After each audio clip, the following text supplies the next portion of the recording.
share, resume stop screen share. Yes, ma'am, but it's not full screen as yet. Let's make it better.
Ninth webinar in the series of webinars जो कि हम global genes के साथ उनके funding के through कर रहे हैं for financial advocacy for rare diseases with focus on DMD and SMA.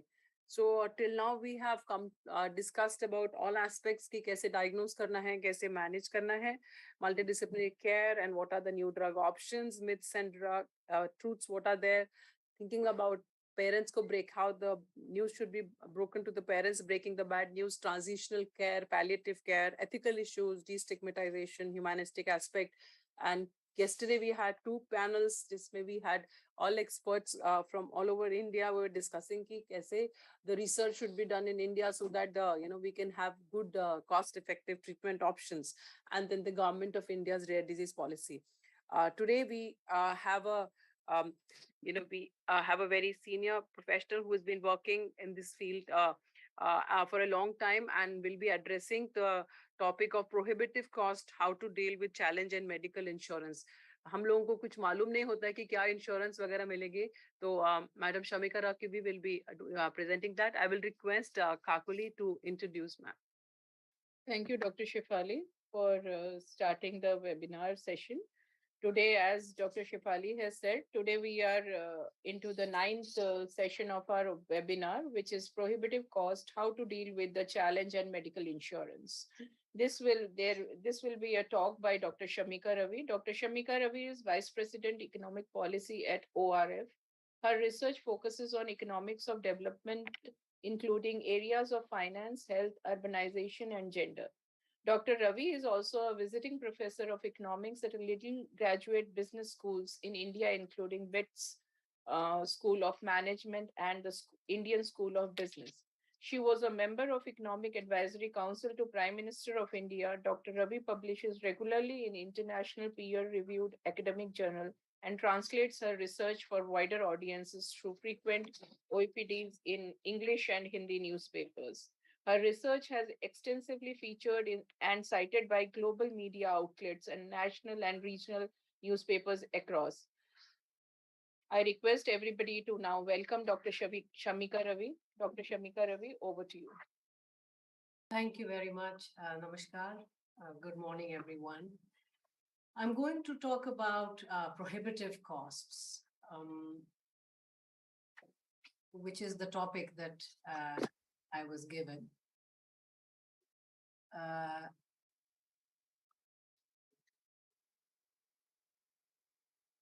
Yes, can you all see? Yes. Excellent. So, as Dr. Shifali, in her opening remarks, when she mentioned the economics of healthcare and how unaffordable it is to a very large segment of our population in India, I wanted to focus a little bit on what is the current status and what are the underlying theoretical, what are the basic structural problems that we still have to grapple with. So the topic is prohibitive costs, how to deal with the challenges in medical insurance in India. So one thing to, I think, start out is by recognizing, and there have been numerous papers on this, that there are socioeconomic determinants to a lot of the problems in healthcare.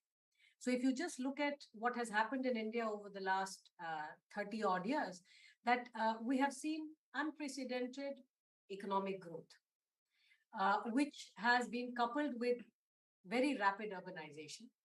There is a greater outreach of literacy of all varieties. We have had a very large and successful Jan Andolan, which is a mass movement on providing toilets, latrines to all rural households. In fact, India built over 100 million toilets under this scheme. If you just look at the expenditure, the consumption expenditure, households are consuming more. So on the whole, poverty has fallen. There is greater penetration of medical insurance, health insurance throughout the country. Now, all of these things are going to determine the household health. They are all having a direct and indirect impact, but definitely very significant on the health of Indian household. Now, if you look at, and I'm going to present to you, these are all peer-reviewed articles that have already come out in journals over the last 10 years. But the overlying, overwhelming story that we are going to talk about is the cost and the affordability aspect. One thing that has changed in the last few decades is the health-seeking attitude of the household itself has changed. This is from the NSSO data. In fact, we are seeing that more households are reporting sick today than they were in the past. In fact, this increase is significantly larger amongst urban households. Women are informing us, they are letting us know a larger number of them are seeking healthcare, they are reporting being sick. What we are seeing in the data is also a very significant rise in the OPD itself. People are seeking care, and if you just look at OPD, there has been a big increase. But what is, I think, perhaps the most remarkable increase over, because of all these underlying factors, is a very significant increase in IPD. So if you're looking at hospitalization itself in India, it has undergone a tectonic shift. We are seeing many, many more people seeking and getting hospitalization. So this is the IPD. If you look at the dependence overall, because underlying affordability is also the way our health markets are structured. We have a very large, significant private sector. So 75% of India's healthcare needs are met by the private sector, if you look at OPD. So exclusive private. It has undergone some decline, but the number remains very, very significant. So it is important to know that whenever we are thinking of health policy, medical policy, whether it is from the financing side or it is from the access side, facility, etc. Private care is a very, very large part of healthcare in India. If you look at IPD exclusively, 55% IPD is in private care. So not just from the OPD perspective, but from the IPD as well, you have very large dependence on private care. And this has bearing on affordability. If you look at the relationship between insurance and hospitalization, now what I'm quoting to you in this part of the talk is all from a comprehensive report we published called Health and Morbidity Report in India, which looks at the time trends. If we look at what is happening as a response to insurance and public insurance availability, the initial trends were very strong, that greater availability of public health insurance is very strongly correlated with higher hospitalization. Okay.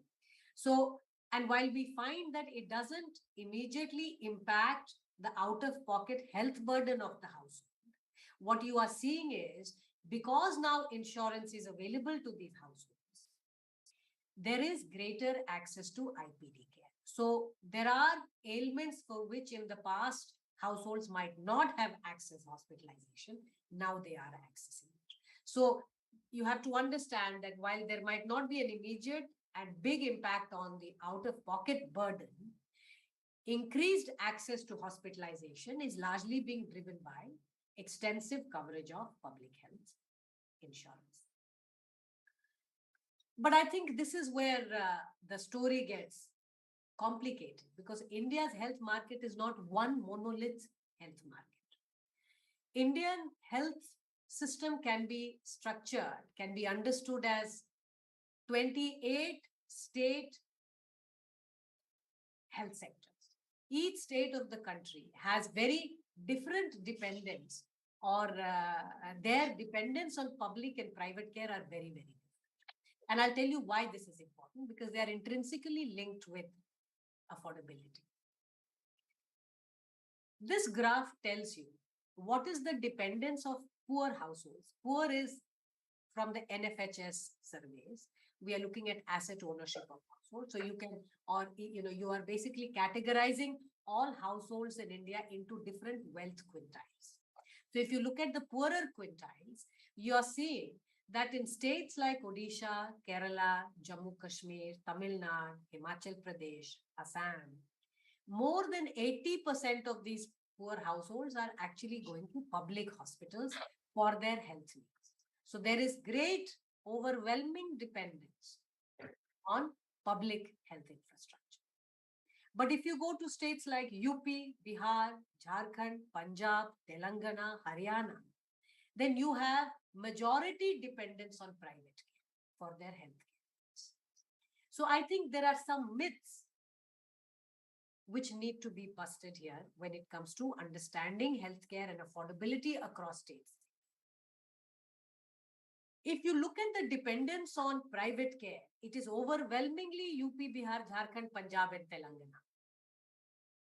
So the first lesson we learn here is that it is not true that the poorer states have greater dependence on private care, because Telangana, Punjab, Haryana are your richest states. So the myth that private care is for rich people and public care is for poor people, that myth needs to be broken. It is not true. What you see at the bottom is that, yes, UP, Bihar has great dependence, but so does Punjab and Telangana on private care. Why does this matter? Well, you can look at the data a little bit more closely to see that if you just categorize your states like Kerala and Tamil Nadu versus UP and Bihar kind of categories, and you look at the wealth quintiles from the poorest to richest, you are going to see that in states like Kerala, Tamil Nadu and all, across quintile groups, all in the population are going primarily to public hospitals. While in states like UP, Bihar, and again, if you extend this to Punjab and Telangana, then Very few people are going to government hospitals, which means that the poorest to the richest are largely dependent on private care. So what is the lesson from this story?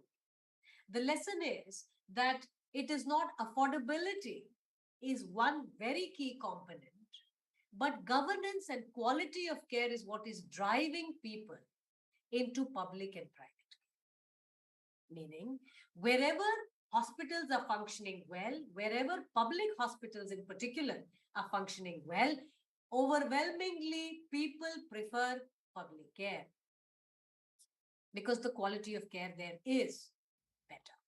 Number one. Number two, there is greater degree of trust. And trust is derived from the fact that when it comes to healthcare, economists understand this pretty well, but we must repeatedly talk about it, that in the sector of healthcare, markets break down. Meaning that when quality is not good, nobody wants to go to public care hospitals. So markets are very much going to determine, markets are going to fail when it comes to healthcare infrastructure, healthcare in particular. So you are seeing here that where the government hospitals are working well, rich, poor, everybody is going to government hospitals because you don't have issues of this asymmetry. I know that the private, I know that the government doctors are not going to put an extra stent. They're not going to keep me longer in the hospital. I know they will do a C-section only when it is necessary because the private doctors are, the public hospital doctors are not incentivized for overutilization. They are not going to prescribe greater care because that is the nature of these markets. Public hospitals are not being run by financial bottom line. And this is why we say that markets break down. Because in private healthcare, and we are seeing this repeatedly, and I will link it all to insurance in a minute, because essentially what we are talking about is how affordable is healthcare going to be for an Indian in the future, despite insurance. In private healthcare, there is no incentive either with the doctor or the patient to lower costs because you are insured. And private hospitals and doctors are governed by financial bottom lines. They have to meet certain number of obligations. But in public care, doctors don't have those incentive structures. You're not going to be paid more because you did more C-section or you did more surgeries or you had, 100% bed occupancy, etc. That is why we say that markets break down when it comes to healthcare. The data in terms of deliveries is actually quite stark. It is telling us that while in nature, 10 to 12% of pregnancies get complicated. Hence, we require a surgery in the form of C-section. And the number of C-sections being done across public hospitals in India is in that range, is around 12-13%. But the number of C-sections that are happening today in many parts of India, in private hospitals, that number is as high as 48-50%. Imagine, it's a 4 times, it's a multiple. These are not random events. This is systematically linked to the incentive structure. Now, larger number of C-section, longer average length of stay in the hospital, greater complications, greater infection deaths, and perhaps larger complications for children moving, the baby is born and so on, means that on the whole, not just the explicit cost of all this extra utilization or extra deliveries, etc. It's not just the immediate financial drain on the system, but in the long run, there are going to be health impacts, though there is another aspect to this problem, which is the reason why we say markets break down when it comes to healthcare. So we need public hospitals, particularly when it comes to certain segments of care. And this data that I have shown you today is telling us that India is not one health market. So when we think of Ayushman Bharat, when we think of structuring our healthcare, finances, or even facilities and access, it cannot be done in the form of one monolith. We have to understand the local conditions. But local conditions are also telling us that we have states where public health is working fine. Poor and rich are going to public care in those places. As a result, the financial burden on the system is not going to escalate. Whereas we have many states of the country which are overwhelmingly dependent on private, where you are going to see cost escalation. You're already seeing cost escalation, which is the example of the C-section I'm trying to do. So cost escalation means in the future, how are we going to manage this? So that is from a larger macro perspective. Affordability is not just for household. Affordability has to be also thought about from public finances and the macro, the country's sustainability of health financing model that we are talking about. And this is where we have to learn from the mistakes of the US. The US spends 18% of its GDP on healthcare. The largest economy in the world spends one of the largest fractions on healthcare. And their outcomes, health outcomes, are one of the worst. In fact, it is the worst amongst OECD countries. And it is comparable to the health outcomes of a country like Singapore, which is a developed country. But guess how much Singapore spends on health? It spends only 4%. So it is not how much money you are throwing at healthcare, it is the instrument. How are you financing healthcare? And this is where insurance, while it is a step in the right direction, it has fundamental structural problems. Insurance model is likely to lead to cost escalation if public care doesn't work. And I'll explain this again in greater detail. But I also want to tell you that there are deeper disparities when it comes to utilization of care, or if you look at utilization of AIIMS itself. But the data is very stark when we begin to look at gender fields. And this is based on data from AIIMS. This is a paper we published several years back in the BMJ. This, of course, establishes rural-urban inequities. But what is most stark is if you look at the AIIMS OPD data. AIIMS, by the way, is the largest public health facility in Asia. So the data, it's a universe in itself. So when you start to study this data, it gives you deeper insights into what is wrong. What are the big gaps in our larger public health, the way we are structuring it, and what policies are required. So this is a paper called Missing Female Patients, an analysis of gender ratios from tertiary care in India. This was jointly done with Professor Deepak Agarwal, Professor Guleria, who's the director at AIIMS today, Professor Mudit Kapoor from ISI, and Professor Amish from AIIMS. Over 2 million patients, when you look at the data, you are seeing that the sex ratio of the patients who are coming to AIIMS is around 1.7, which is telling you that 47% of female patients are missing. And by the way, we are not looking at gynecology and obstetrics as departments. We are looking at the other departments, which are not female-centric. And we are seeing that there is a remarkable gap when it comes to women accessing healthcare. Now, AIIMS is an interesting example because the costs are very low. Affordability is not the main issue. So why is it that women are so underrepresented? The protocols within AIIMS aren't very different. So implicit or explicit, the costs for men and women are not very different when you seek care at a hospital like AIIMS, and it is of the highest quality. So why are we seeing this deep gender inequity when it comes to accessing care? Almost 50% of our female patients are missing, meaning they are not coming to the hospital. So affordability is not just, we think of affordability from a very simple perspective of, and I will look at some of the data, I will show you some, and I've already shown you in terms of per OPD cost, per IPD cost. But there are implicit costs and affordability issue. And this is one which is very stark here. Now, the society discriminates in very major ways. So women are not able to access care despite financial instruments and presence of institutions.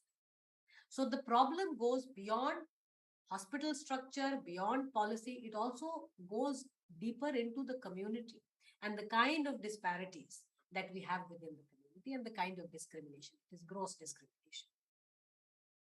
Now, one thing which we have to also understand when we are designing financial instruments and thinking of affordability our states are very large. There are big variations in the states of India. So the local health needs itself are very different. For instance, if you look at the leading causes, the major causes of death across states, and these are just some states that I have pulled out to show you what is the nature of variation. Then at an all India level, we know that cardiovascular ailments for men and women are the leading cause. In fact, the second leading cause is ill-defined, which should give you a reality check on the nature and the quality of data that we are dealing. So in fact, even within the recent COVID deaths, when the whole excess deaths debate happened, it is important to know that even under normal circumstances, COVID was, of course, a very major shock to the system. But even when you weren't under a shock, the way we are collecting and using data, the cause of death, for instance, ill-defined is one of the biggest causes, which tells you what the nature of this problem. So to expect real-time data on COVID being the cause, you can understand and appreciate the magnitude of it. Meaning we are working with a major gap. I'm not undermining this problem. We need to improve quality of the data and the way we are capturing causes. But going back to the larger point here, each state is very different, and therefore the way we are structuring our facilities, the kind of care, what are the specializations that we have to focus on, and what will be the nature, therefore the cost implications are very different. For instance, in UP, if you look at the leading cause of death for women, it is ill-defined. The second leading cause is diarrheal diseases. Diarrheal diseases. I want to emphasize that we are not talking about major, cardiovascular respiratory ailments which require long-term inpatient care, etc., etc. We are talking about diarrheal disease. That is the leading cause. So in UP, clearly, the focus has to be on preventive and primary care. Hospitals come at the fag end of the life cycle of a disease or an ailment. We have to. The leading cause of death that we identify in UP for women is diarrheal death. Therefore, you must understand why Har Ghar Jal, why Swachh Bharat, toilets, clean water, they are going to have a much larger impact on affordability and care and health outcomes than pushing for more hospitals. If you look at Uttarakhand, in Uttarakhand, the leading cause of death for women, more than 15% of the data is telling you respiratory disease.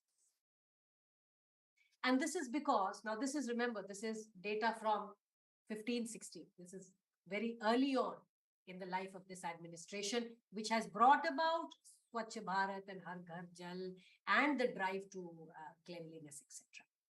But the gaps have not entirely gone. So it's important to understand these trends beforehand and the large cross-state variations that exist.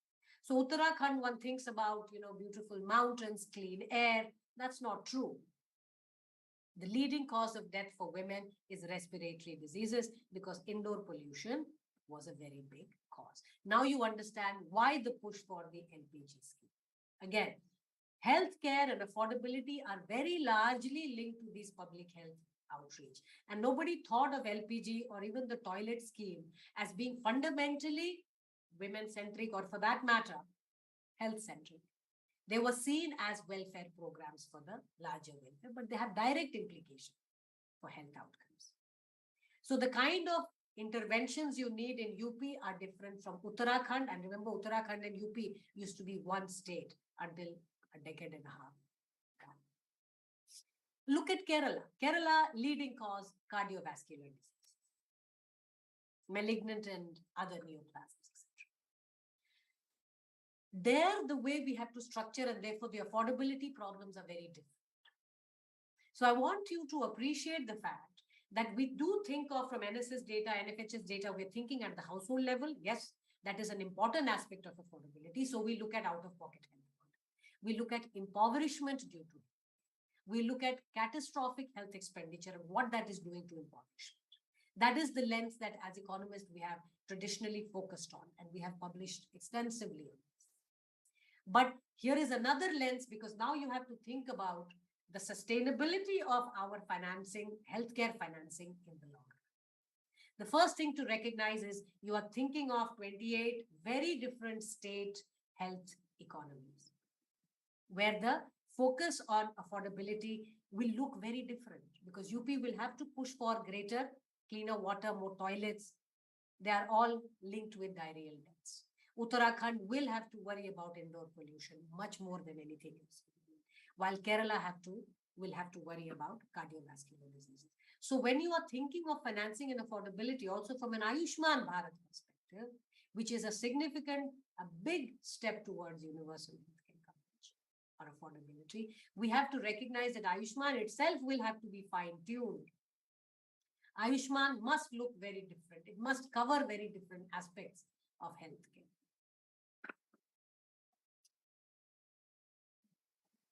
Now, these are the larger issues that we are now going to focus on moving forward, because you know that universal health coverage in India through Ayushman Bharat. Now, before Ayushman Bharat, we used to have the Rashtriya Swasthya Bima Yojana. Before Rashtriya Swasthya Bima Yojana, different states of the union had already begun to experiment with publicly financed health insurance schemes. So you had the Vajpayee scheme in Karnataka, you had the Kalainar scheme in Tamil Nadu, you had the very well researched and written about program in Andhra Pradesh, the Rajiv Arogya Scheme. Of course, the names indicate the political leanings, etc. But beyond the politics of it, it was fundamentally expansion of publicly financed health insurance schemes across the country. What RSBY did is it stitched together these fragmented, and Ayushman Bharat has basically taken it a major step ahead by significantly increasing the coverage and allowing states to do this top up and do what is required from a local perspective. But we have to worry about, is Ayushman Bharat sustainable moving forward? The data seems to suggest that Ayushman Bharat, theoretically, of course, it is telling us Ayushman Bharat will be sustainable in states that have predominant reliance on public health infrastructure, because public health has ceiling to cost escalation. The cost is not escalating very largely because it is public health. While states that primarily depend on private care, they are going to definitely see a cost escalation, because that is what we mean by market breakdown. Costs will rise. And when costs rise, which means we have public financing for care that is from the private sector, there is a fundamental mismatch. Meaning states like UP, Bihar, states like Jharkhand, states like Telangana, Punjab. So it's not just poor versus rich states. These are states that all largely depend on private care. These states are going to see rising costs in Ayushman Bharat. Who is going to pay for it? These are publicly financed. So now the states will have to worry about viability and whether they can keep the costs under control. So we have to think about what are the ways in which the costs can be. So affordability has to be thought about from a household perspective. And we are seeing the early data I showed you very clearly shows that even if we didn't see an immediate impact on out-of-pocket health burden, because that data is from 17, 18, very close to the expansion of Ayushman Bharat. And today, of course, we have to revisit the data to see, and the National Health Account seems to suggest that the out-of-pocket health burden in India has fallen dramatically from 63 to around 48, 49%. So that is a major jump, but that is National Health Accounts. We have to look at household survey.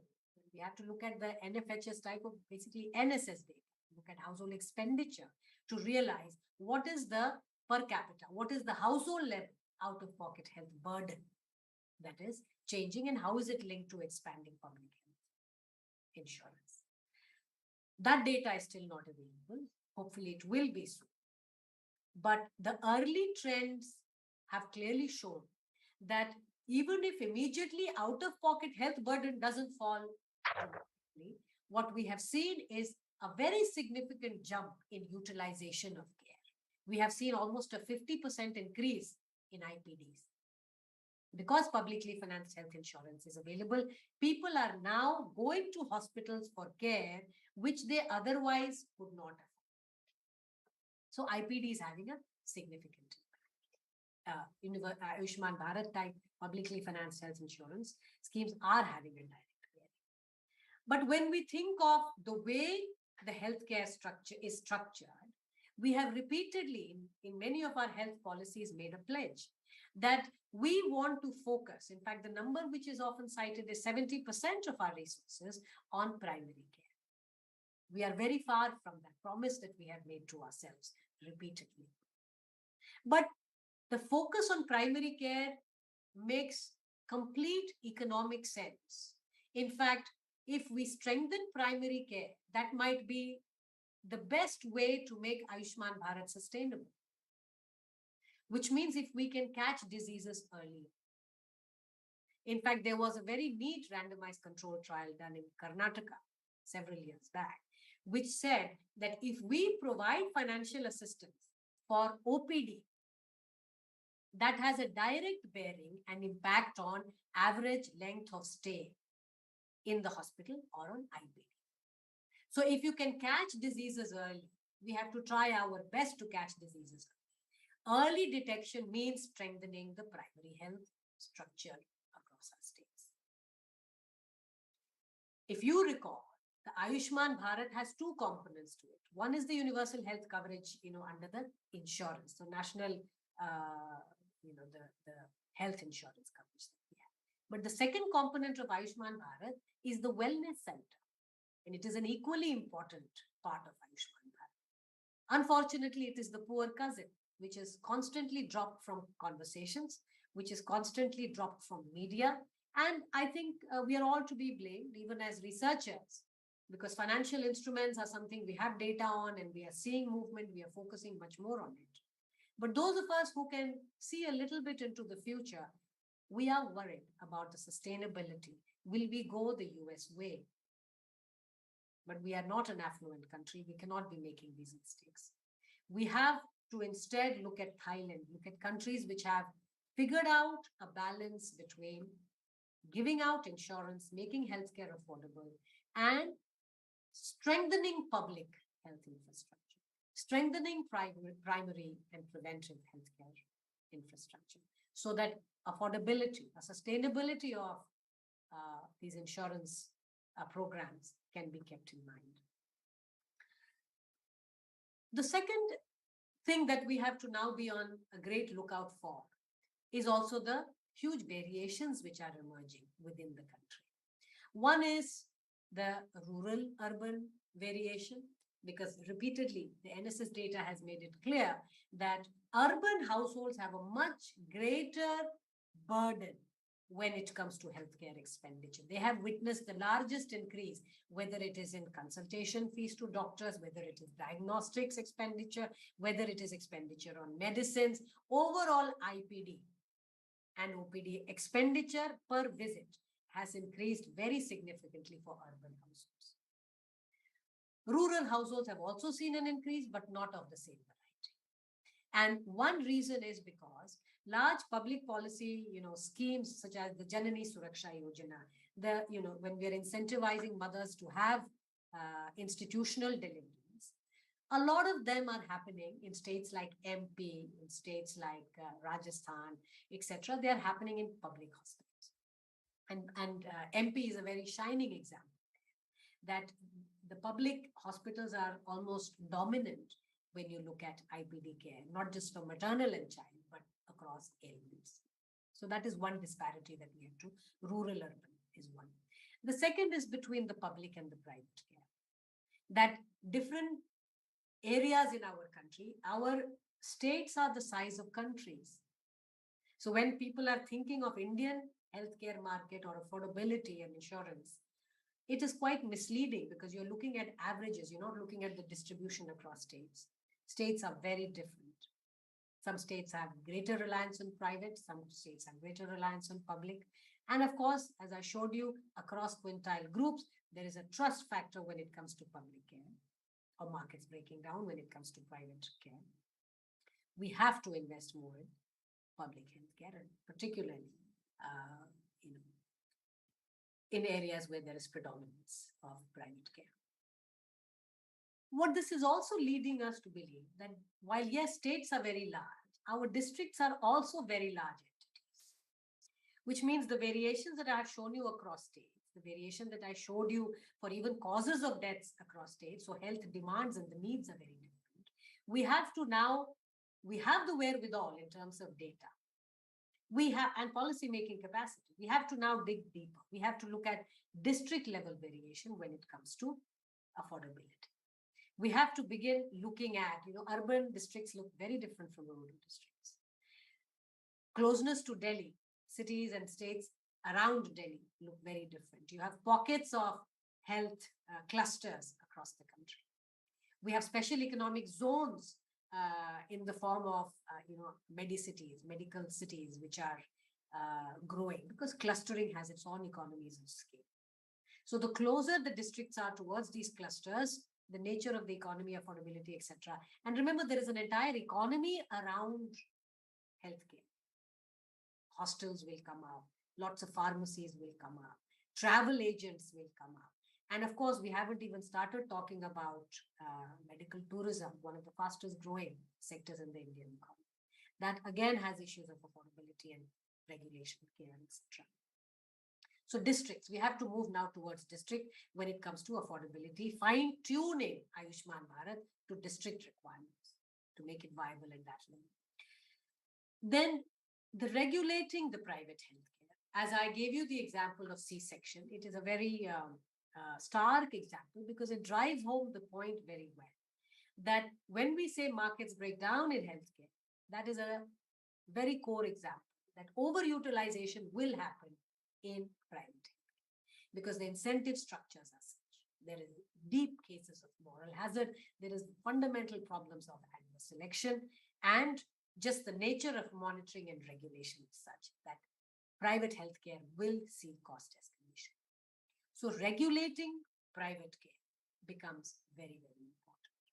Again, not just from this market's perspective, regulation will not take care of the market breakdown. What regulation takes care is more in terms of quality of care, greater credibility, greater information flow, patients knowing more. So regulators now have to build their capacity. And you are, when it comes to the National Accreditation Bureau for Hospitals, when it comes to, now we have, for instance, the, different benchmarkings that have been done for whether it's the Lakshya benchmarking, where it is Manyata, you have different benchmarks that are getting created for different aspects of healthcare. But they are setting certain protocols, they are setting certain benchmarks.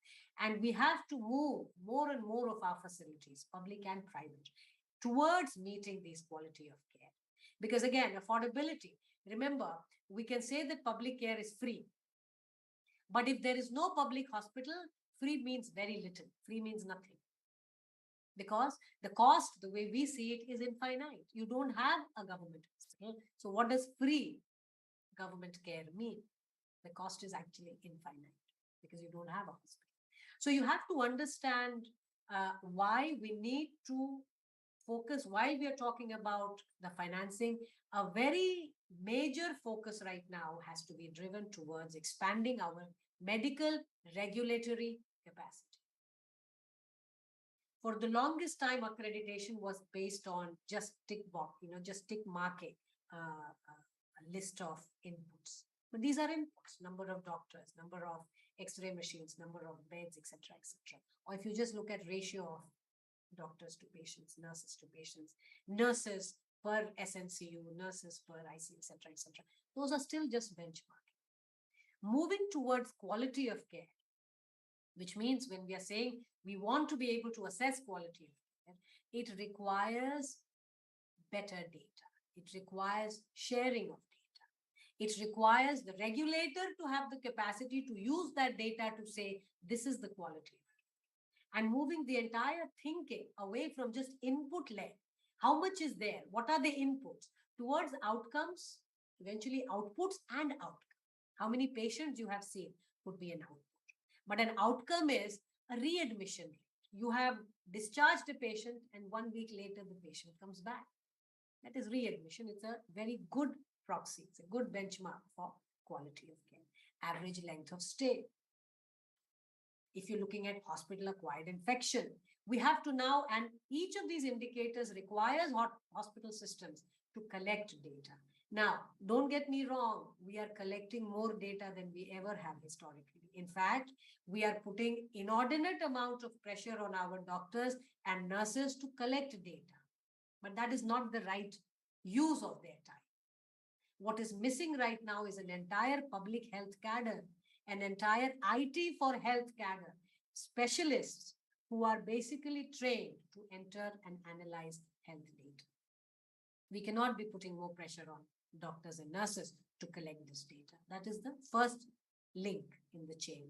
The second is to have this kind of analytical capability within regulators to be able to use this data to assess quality of care. And this is not just for private hospital, it is also for public health facilities, so that people know what they are going into. There is greater pressure. This is the way you keep a watch on quality. But eventually, these are all sort of requirements towards improving the quality of care and making healthcare affordable for every Indian. So we have taken major step in the form of Ayushman Bharat, but I think the next step is movement towards now these what used to be second order problems until 5 years back are now urgent problems. We have to now focus on these issues. From a public health, from a policy perspective, I think our biggest task right now is to start good assessments of programs such as Ayushman Bharat, the National Health Mission, or things like the midday meal, etc., the ICDS, which is our largest, one of our largest central schemes. Right? So Ayushman Bharat is well into its 4th year now. And in the backdrop of the COVID pandemic, of course, we saw a rising utilization, but we are seeing there are districts after districts where you have 1 or 2 claims being filed. So it is, in fact, the easiest thing to do is to make financing available. What is much more difficult is getting people to utilize it and thinking about longer term sustainability of it. How long can we continue? And do we have a revenue model for which we can make this sustainable from a long-term perspective? So Ayushman Bharat, now we should start the assessments. We should do these assessments at state levels. Of course, national level is important, but we have to look at the assessments at the state because states are structured very differently, private versus public, rural, urban states. The need of different states is very different. So the cost burden will be very different. Moving forward, we need to take this down to districts. So assessment of that. We also have to start. It has been now more than 10 years, no, more than 15 years of National Health Mission. National Health Mission was one of our most ambitious in terms of access of care.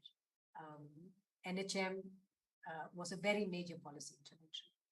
It is time that we revisit and we look at NHM, the way it is functioning, what has been the impact at state levels and at national level, because 17 years is a long period of time in the life of such schemes. And India is a young, dynamic country where there is a lot of change happening.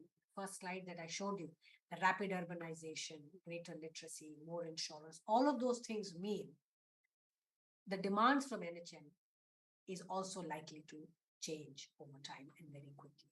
So we have to do an impact assessment of large schemes because this is all public money. And at the end of the day, we have to figure out whether, as the public, as the country, we are getting what is called the maximum bang for the buck. If we are spending 1 rupee, are we doing, is this the best way to spend 1 rupee on healthcare? And so NHM must also be assessed, just like we are talking about early assessments of Ayushman Bharat. The logic also extends to ICDS. ICDS is a much longer term running program, midday meals, etc. You know, in health, in fact, we don't talk of health in isolation anymore. We talk of health always in combination with nutrition. And ICDS is one of the biggest schemes when it is about addressing malnutrition in the country. So an assessment of that also becomes an important point. So I would like to end my address there. I'm very happy to take questions if there are any.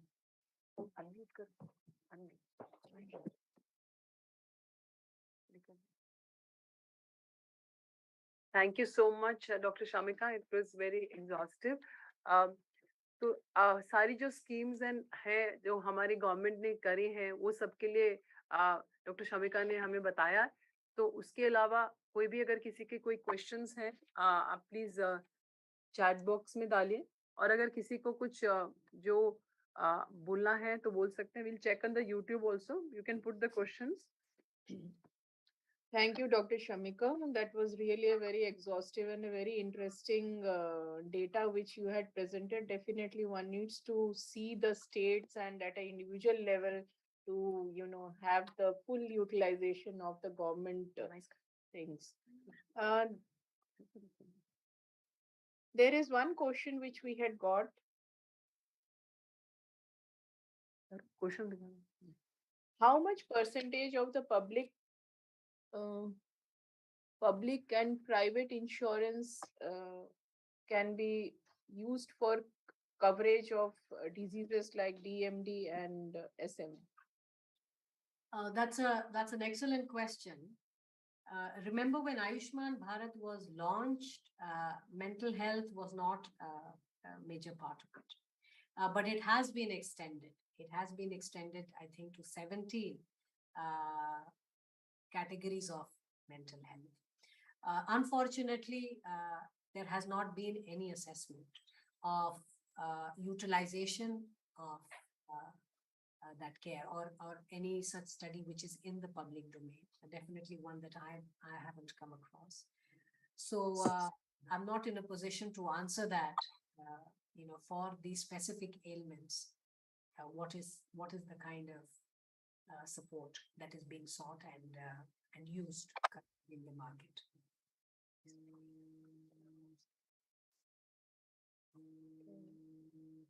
Thank you, Dr. Shamika. That was really very interesting, and the data which you had shared is of 2017 and 2018, but definitely you had really emphasized on the quality of life, which is very important for the DMD and SMA patients, where a treatment till date is not available. Actually, the issue is, Dr. Shamika, the amount of cost which is there, it is huge. Because if for the SMA, we have been trying to tell about the holistic multidisciplinary care, but in addition to that, what the new drugs are for that, the Zolgensma, the gene therapy, it's 16 crores for one, one time, so that is one time infusion, which is 16 crores. And then you have for the SMA, for the Spinraza. Can you please put ma'am also on screen? Yeah. For the Spinraza, that comes around 4.2 crores for the first year, because you have some bolus doses, and after that it's lifelong 4 monthly, so it comes around 2.1 crore annually for life. And then we can also have, basically for the risdiplam, when you have, they are going to be having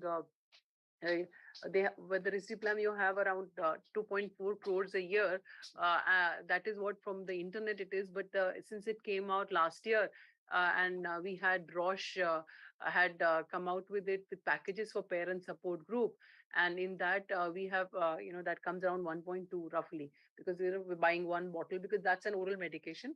The gene therapy is intravenous, and the Spinraza was the intrathecal one. And on the other side, if we see DMD, in which there has been available, there's the SMA one thing was there. It is approved for the gene therapy is approved for less than 2 years. Spinraza is approved for the nusinersen. Spinraza is for all the entire age spectrum. And regarding risdiplam, it's currently approved for 2 months and above. But there are studies which are going on that it will be for less than 2 months. So that's one thing. But these are applicable to all the types of SMA in this age group.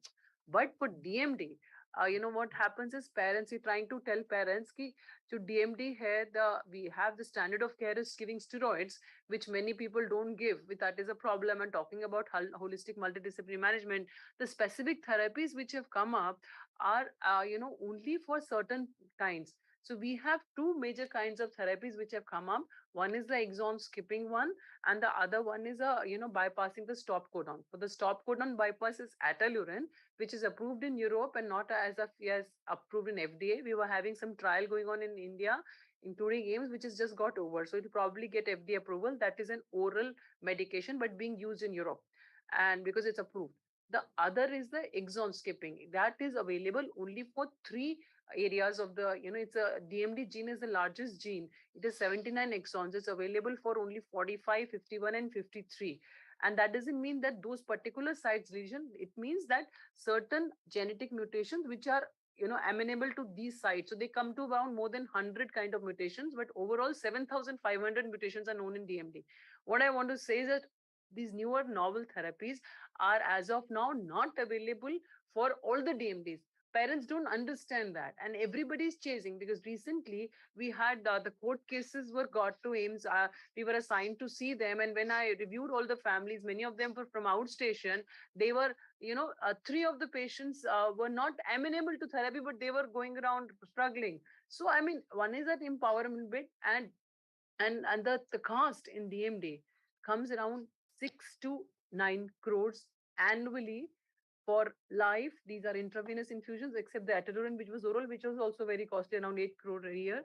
And we do not even know, that they are not magical, in the sense that they have just shown in studies like 51 skipping that it will reduce the retardation progression jo hai usko reduce karega. I mean, and the other ones also, I mean, with the 53 they are showing some benefit. 50 for the 45 they're showing that it's safe. Atalurin, yeah, it's nonsense mutation, they're showing physical some motor benefit. But even in the SMA, because why I'm telling you is we have had experience, especially with SMA, we've had for the compassionate use, because we already given 10 gene therapies. Two of them have been again approved more, which will be done in the next 2 weeks. But two patients died before the medication could be shipped, because the younger children, they have a problem. And out of this 10 we have given already, one was crowdfunding and one was Coal India Limited. They had sponsored, funded from for their own employee's child, but rest were all this, the global access of Novartis. And then for the nusinersen, we already, they gave some twice. They came for humanitarian access. In the first lot, we were 13 patients got selected. Second lot, 38. So we have a follow-up of these many patients. And for Isdiplam, we have a follow-up of 9, out of which 7 were from their compassionate use of Roche, and 2 have gone through crowdfunding. But all of them are showing improvement in the motor milestones. But many parents are not satisfied because they expected magical cure.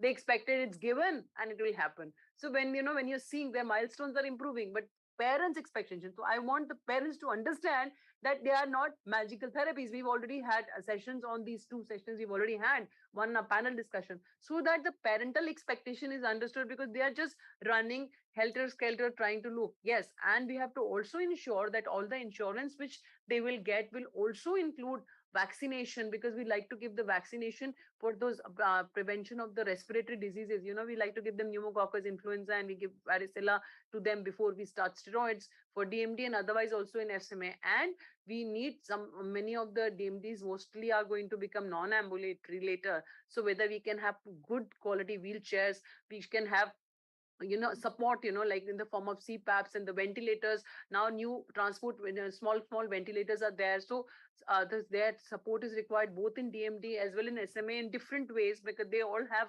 different mechanisms, but they will need. So those supportive devices also have to be provided in insurance, and however we're going to procure. So the package is not only that elusive, exorbitant medications, some of which don't even have proven, definite run, but there is some improvement.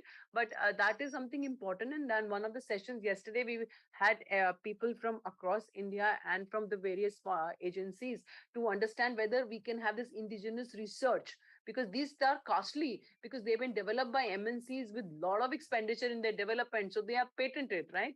And whenever we've got these global access, humanitarian access drugs, the government gives us, on case by case basis, we get exemption of custom duty. So you can imagine on a 16 crore and all, how much custom duty would be there. But whether, those things can be generically thought of, by that. So I don't know how can insurance, so that's why the parents are in dilemma. उनको समझ नहीं आता कहाँ जाए because of the huge, एक और their understanding कि it is not that medicine and that's not magical, and we have other things also to be given. And also there was a question yesterday when we had the Government of India Red policy section. Some of the parents were asking that, can we have the therapy sessions paid? Because the therapy sessions cost a lot. Many times you're not able to take them to a center, so ghar bulate hain, so then it becomes very cost. So all these added cost besides that elusive drug has to be kept in mind. And we can imagine, keep those crore things aside, even the other things are going to be so much for an average Indian family to shell out. So that's what I don't know how to guide them कि कैसे करना है मतलब. I Thank think you, Dr. Shiva. if I just would like to say something on that. You Yes, see, ma'am. just having a policy for rare disease, you have to understand, and this is where I completely empathize with the parent group, being a parent, but also, being an economist and someone who works on a lot of these policies. We have to also understand that this was the first step. Getting a national policy for rare disease it's a major first step. But clearly the next steps have to include these set of issues. When we get into financing, again, let me just tell you, the economics of rare diseases is so unfortunate. Because these are rare, but the size, the size of a expenditure, any episode, whether you're talking in terms of a therapy session or even a treatment of a specific kind, very, very expensive. So we are unlikely to see, and this is now me being pragmatic, we are unlikely to see Ayushman Bharat covering many parts, especially when it is so uncertain. The whole nature of treatment is so uncertain, and it's an evolving area of medicine, as Dr. Gulati very well, very eloquently she explained. What we can do, well, first of all, some aspects of care which are standard, we can definitely, there must be a movement and advocacy for making it mainstream, for bringing it within something. But remember, Ayushman Bharat is also only for the bottom 40% of the population. So we are not talking about, so first, rare diseases being rare, but very high magnitude when it talks about per episode expenditure. We can think of some standard care which can be brought into some of these things. But again, not just looking at publicly financed health insurance schemes. I think one thing from a policy perspective that perhaps we should do is, make the coordination less costly, which means rather than leaving it open for parents to then coordinate with insurers and bodies, perhaps points of care like AIIMS, etc. We must develop that capacity where we can make philanthropy better accessible. We must first maybe tweaking with the CSR laws to allow for philanthropy money easily getting channeled into some of these needs. So I think we can definitely, and we should look at the CSR law. There is a lot of money that is flowing through CSR into all kinds of activities, which is quite unscientific. So this case of channeling philanthropy money into rare diseases, treatments, etc., I think is when it gets recognized as a social responsibility, it becomes easier to channel that money. So that is one policy intervention I can think of. The second is, of course, making crowdfunding itself more amenable. And which means, again, we have to build that capacity at facilities such as AIIMS, where we have a finance group, where we have a group which is basically able to provide this public service, because it cannot be left to individual doctors and their group of researchers. It cannot be left to individual philanthropies, or definitely not individual families and parents. So I think building, these are small, seemingly small steps, but I'm just trying to tell you that from a national policy for rare diseases, towards now the next step where we begin to build this capacity by changing, improving our laws, and CSR law is one that comes to mind immediately. But the other is also at facilities, we build these capabilities so that we can channel resources towards this. Definitely these, this will make it a bit more affordable, but keeping in mind, insurance is unlikely to be a longer term sustainable solution because insurance, there is a reason older people don't get insurance. There is a reason, the market of reinsurance thrives the way it does.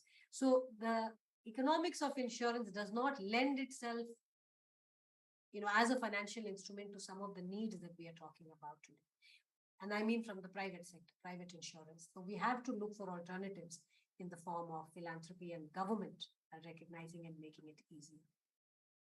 The government in the rare disease policy has increased the bracket to 50 lakh per patient, and SMA, DMD and SMA in that order are the commonest of the rare diseases. And that's why this financial advocacy seminars are targeted at that. And that's why we have written for their grant. One thing is there that these are coming in the category 3 of the rare diseases, which anyway are going to be put in the Government of India portal, in which will go for a crowdfunding, and the CSR and all are supposed to be going through that. Yeah, as you were saying, they should make it, the channels should be made simpler and, channelized so that everybody knows, as CSR has a important thing that is very much there. Thank you, Dr. Shefali and Dr. Shamika. There are few more questions where parents and caregivers had posted. Dr. Shamika, you have almost covered most of the things, but few of the things like moving forward, how can government regulate insurance to accept people with preconditions? Insurance bodies. That's a very good point. It's a global problem. It's not something that, it is not idiosyncratic or peculiar to the problem we are grappling with in India. Insurance firms typically, they like to average out. Basically, this is called cross-subsidization. So you want enough number of healthy people to offset the claims that will come from the unhealthy or the people who seek this. And basically, that is why it becomes very difficult for older people to get, because older people are much more highly likely to use and file claims. That is why pre-existing conditions find it very difficult to enter this bracket. But I think there is a role for policy here. And especially for publicly financed health insurance schemes, pre-existing conditions, I think there is a way, these are brackets within which it's a matter of pricing. It is not a 0-1 that it cannot be part of a package. I'm sure there are several categories of pre-existing conditions. When they are common enough, they can be brought into the fold of publicly financed health insurance schemes. Of course, it becomes costly. So then the issue is, how are we going to offset this cost? That is number one. Number two, negotiating with private insurers. I think this is where the state plays a role as when it is a single payer, for instance. It can, and some countries have successfully managed to do that when government is the single payer, it negotiates terms with the different insurance firms. So certain kinds of pre-existing conditions are brought into that fold. So again, I just want you to understand that there is a spectrum when it comes to pre-existing conditions. Some are more amenable to being included in insurance packages, and some become more difficult. And rare disease, of course, is the extreme case of being rare by definition, so very low probability, but very, very high per episode expenditure. Dr. Shamika, thank you for the answer. There is one more question, which is very specific. What percentage of patients with DMD and SMA are able to take benefits from AIIMS Bharat scheme? This is, in fact, the last point in the talk was exactly to answer such questions. We need to now look at AIIMS Bharat data. When I say we need to do an assessment, we have to start looking at exactly what are we financing. What are the kind of ailments that AIIMS Bharat is basically able to support households over. Unfortunately, I have not seen any study or any report that breaks down. Now, DMD, I'm again trying to manage your expectations here. And Dr. Gulati's points very, when she mentions that we have to talk to parents, a lot of what we do is also about setting expectations and trying to understand. We don't even know what fraction of Ayushman Bharat overall went towards, for instance, certain kind of common diseases. It would be, so we require now we have to get into the Ayushman database, and it's now 4 years, so we have to start looking at some of this. So DMD, of course, becomes one other question in that long list of questions that we have to scrutinize Ayushman Bharat for. Sorry, I don't have an answer to that. There is one more question. There is a need for supportive assistive devices, PT, and trained home care for the DMD and SMA patients. How an insurance can be made to cover these facilities for the patients? So there are certain home therapies also, and I know of private insurers that that it's about pricing the product right. These are typically expensive. The premiums are high for these, but I'm aware that there was an excellent study, I think, which came out of Belgium several years back, which looked at these kind of experimentation. So it can be done. How much of it is being done in India? Unfortunately, we don't know. I doubt very much if it is getting done in India, because remember, insurance is a very new product for Indians. Private insurance is largely focused on your very top 3 or 4% of the population, and that to urban mostly. And public finance is fragmented, so that you have the bottom 40% in Ayushman Bharat, and then of course you have CGHS, ESIs, etc. for the top and the employed people within the state. This can definitely, we should be able to experiment. That it's a new area, new instrument, not very well understood. Just also as a piece of information, our claims to coverage in a lot of the private insurance in the beginning, when we looked at the data, was very low, which means people are paying for the insurance, but they're not necessarily filing claim. And that makes no sense, except when you get into and you understand how much of the product do people really understand. Meaning, how much of the financial instrument, what you're buying, do you typically understand, and are you able to avail the benefits of that? So financial literacy is a very big impediment when it comes to the insurance as a financial instrument, particularly from the private side. So, and public insurance is typically very, very simple. These are very simple products. So, these are new products, and insurance in India is still very, very nascent. So, whether it can cover, yes, it can cover. It can be priced. Are they covering it? We don't know. And I have not seen any data looking at which has shown any of this happening. Actually, all this is very much required, because about 2 months back, I met a family who were sitting on the temple steps of Puri, seeking donations for their child SMA treatment. It is so heart-rending, and that's why I think it has to be done something, how much parents are going through. So that is one thing very important.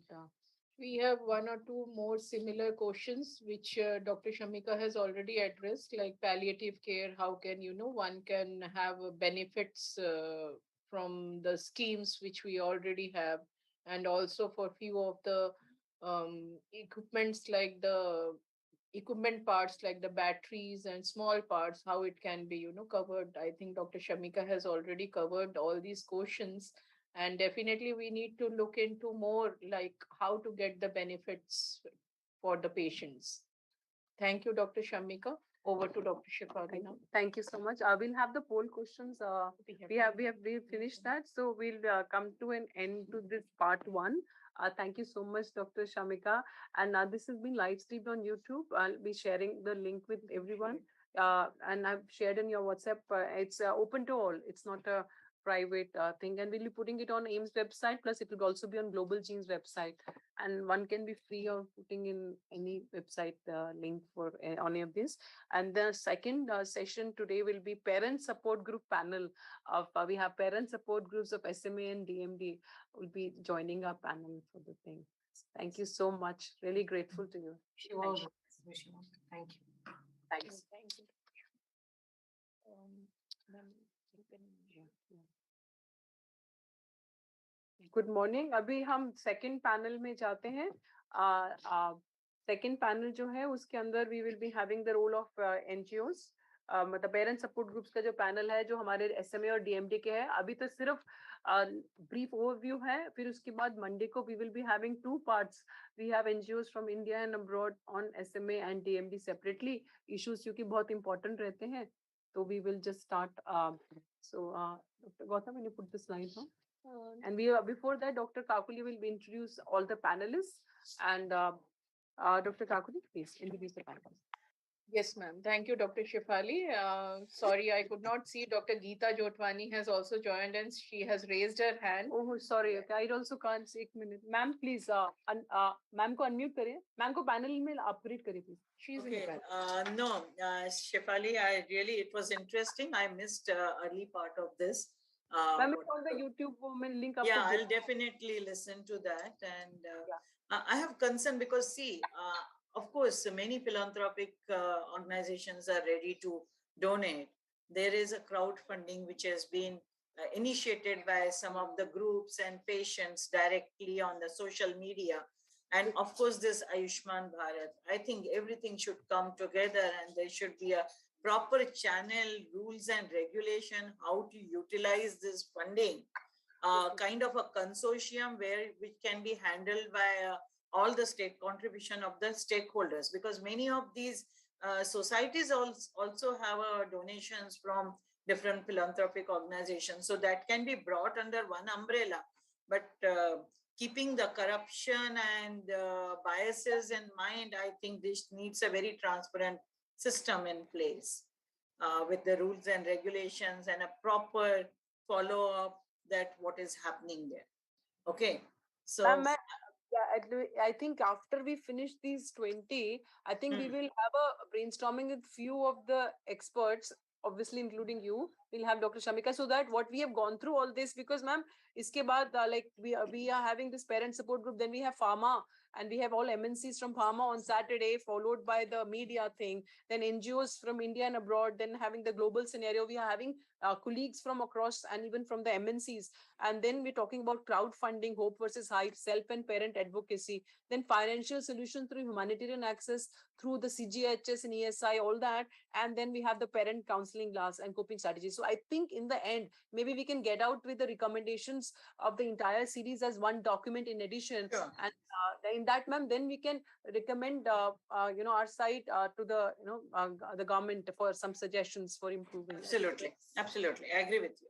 Really, thank you for joining. Thank you for joining. Actually, ma'am, दूर से मुझे दिख नहीं रहा. Actually, what happens? No, not to worry, not to worry. I just joined and I thought this is very important discussion, and we have been debating internally in ICMR that how to channelize this crowdfunding, because I think ministry has taken a cognizance of that, and I think something is being worked out at ministry, health ministry, for channelizing crowdfunding.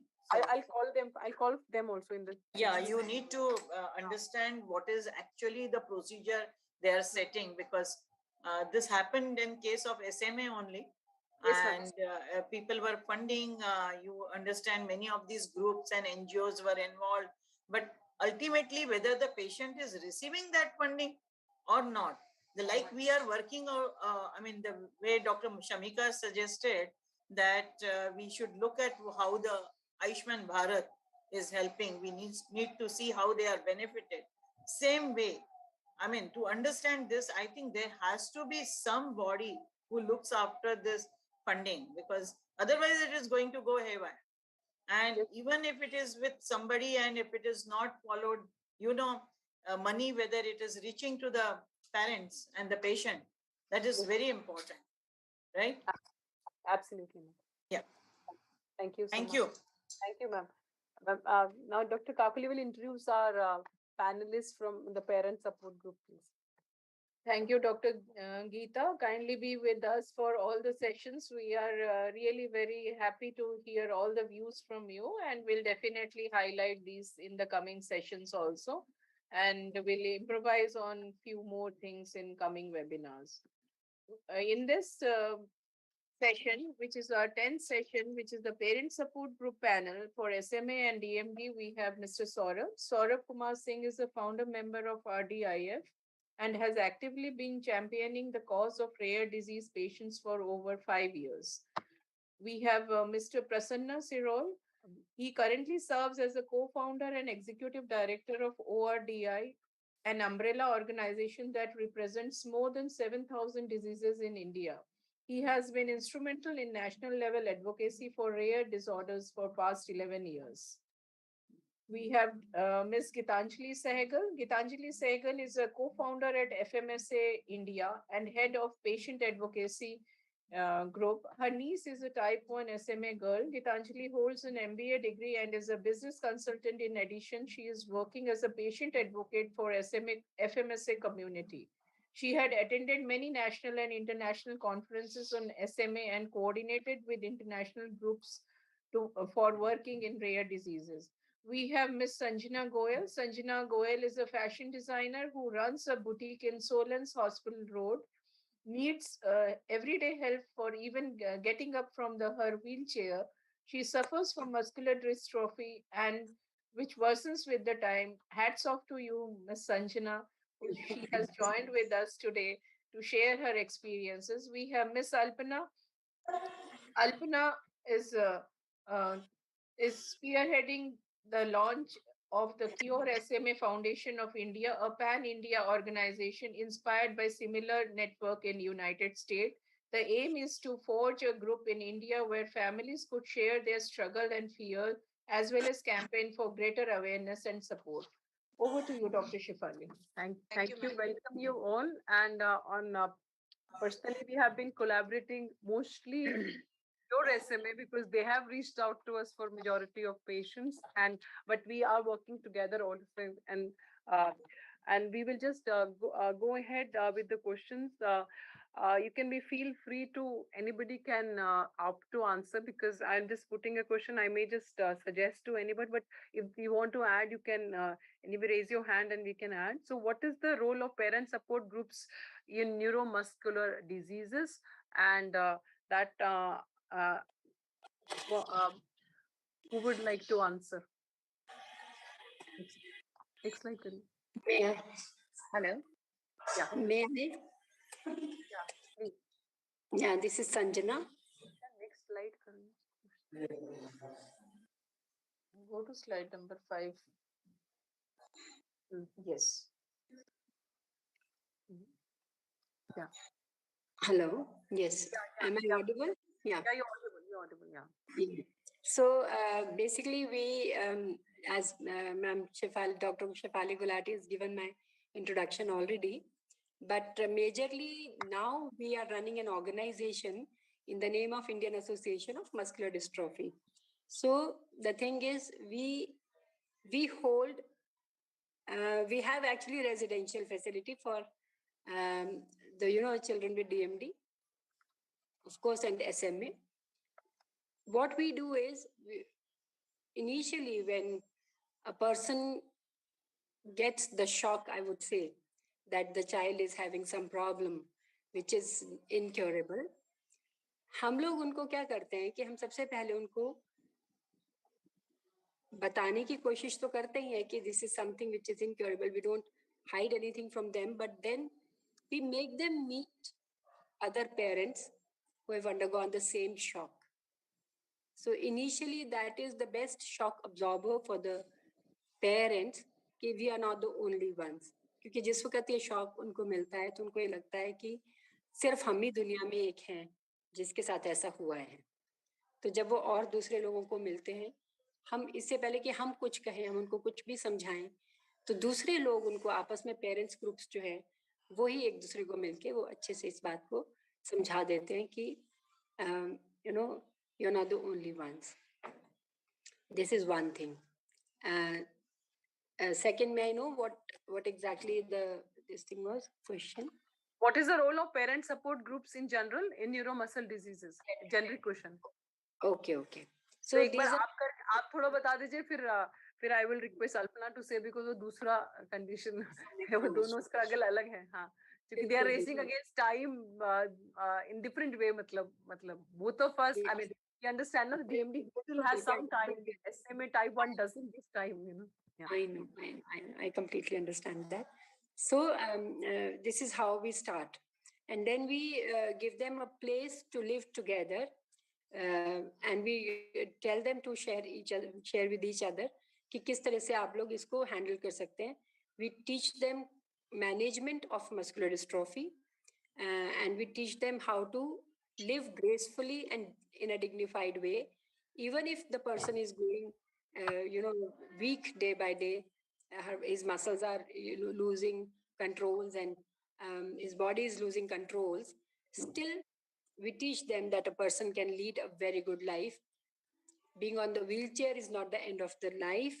Still, so much can be done being on the wheelchair as well.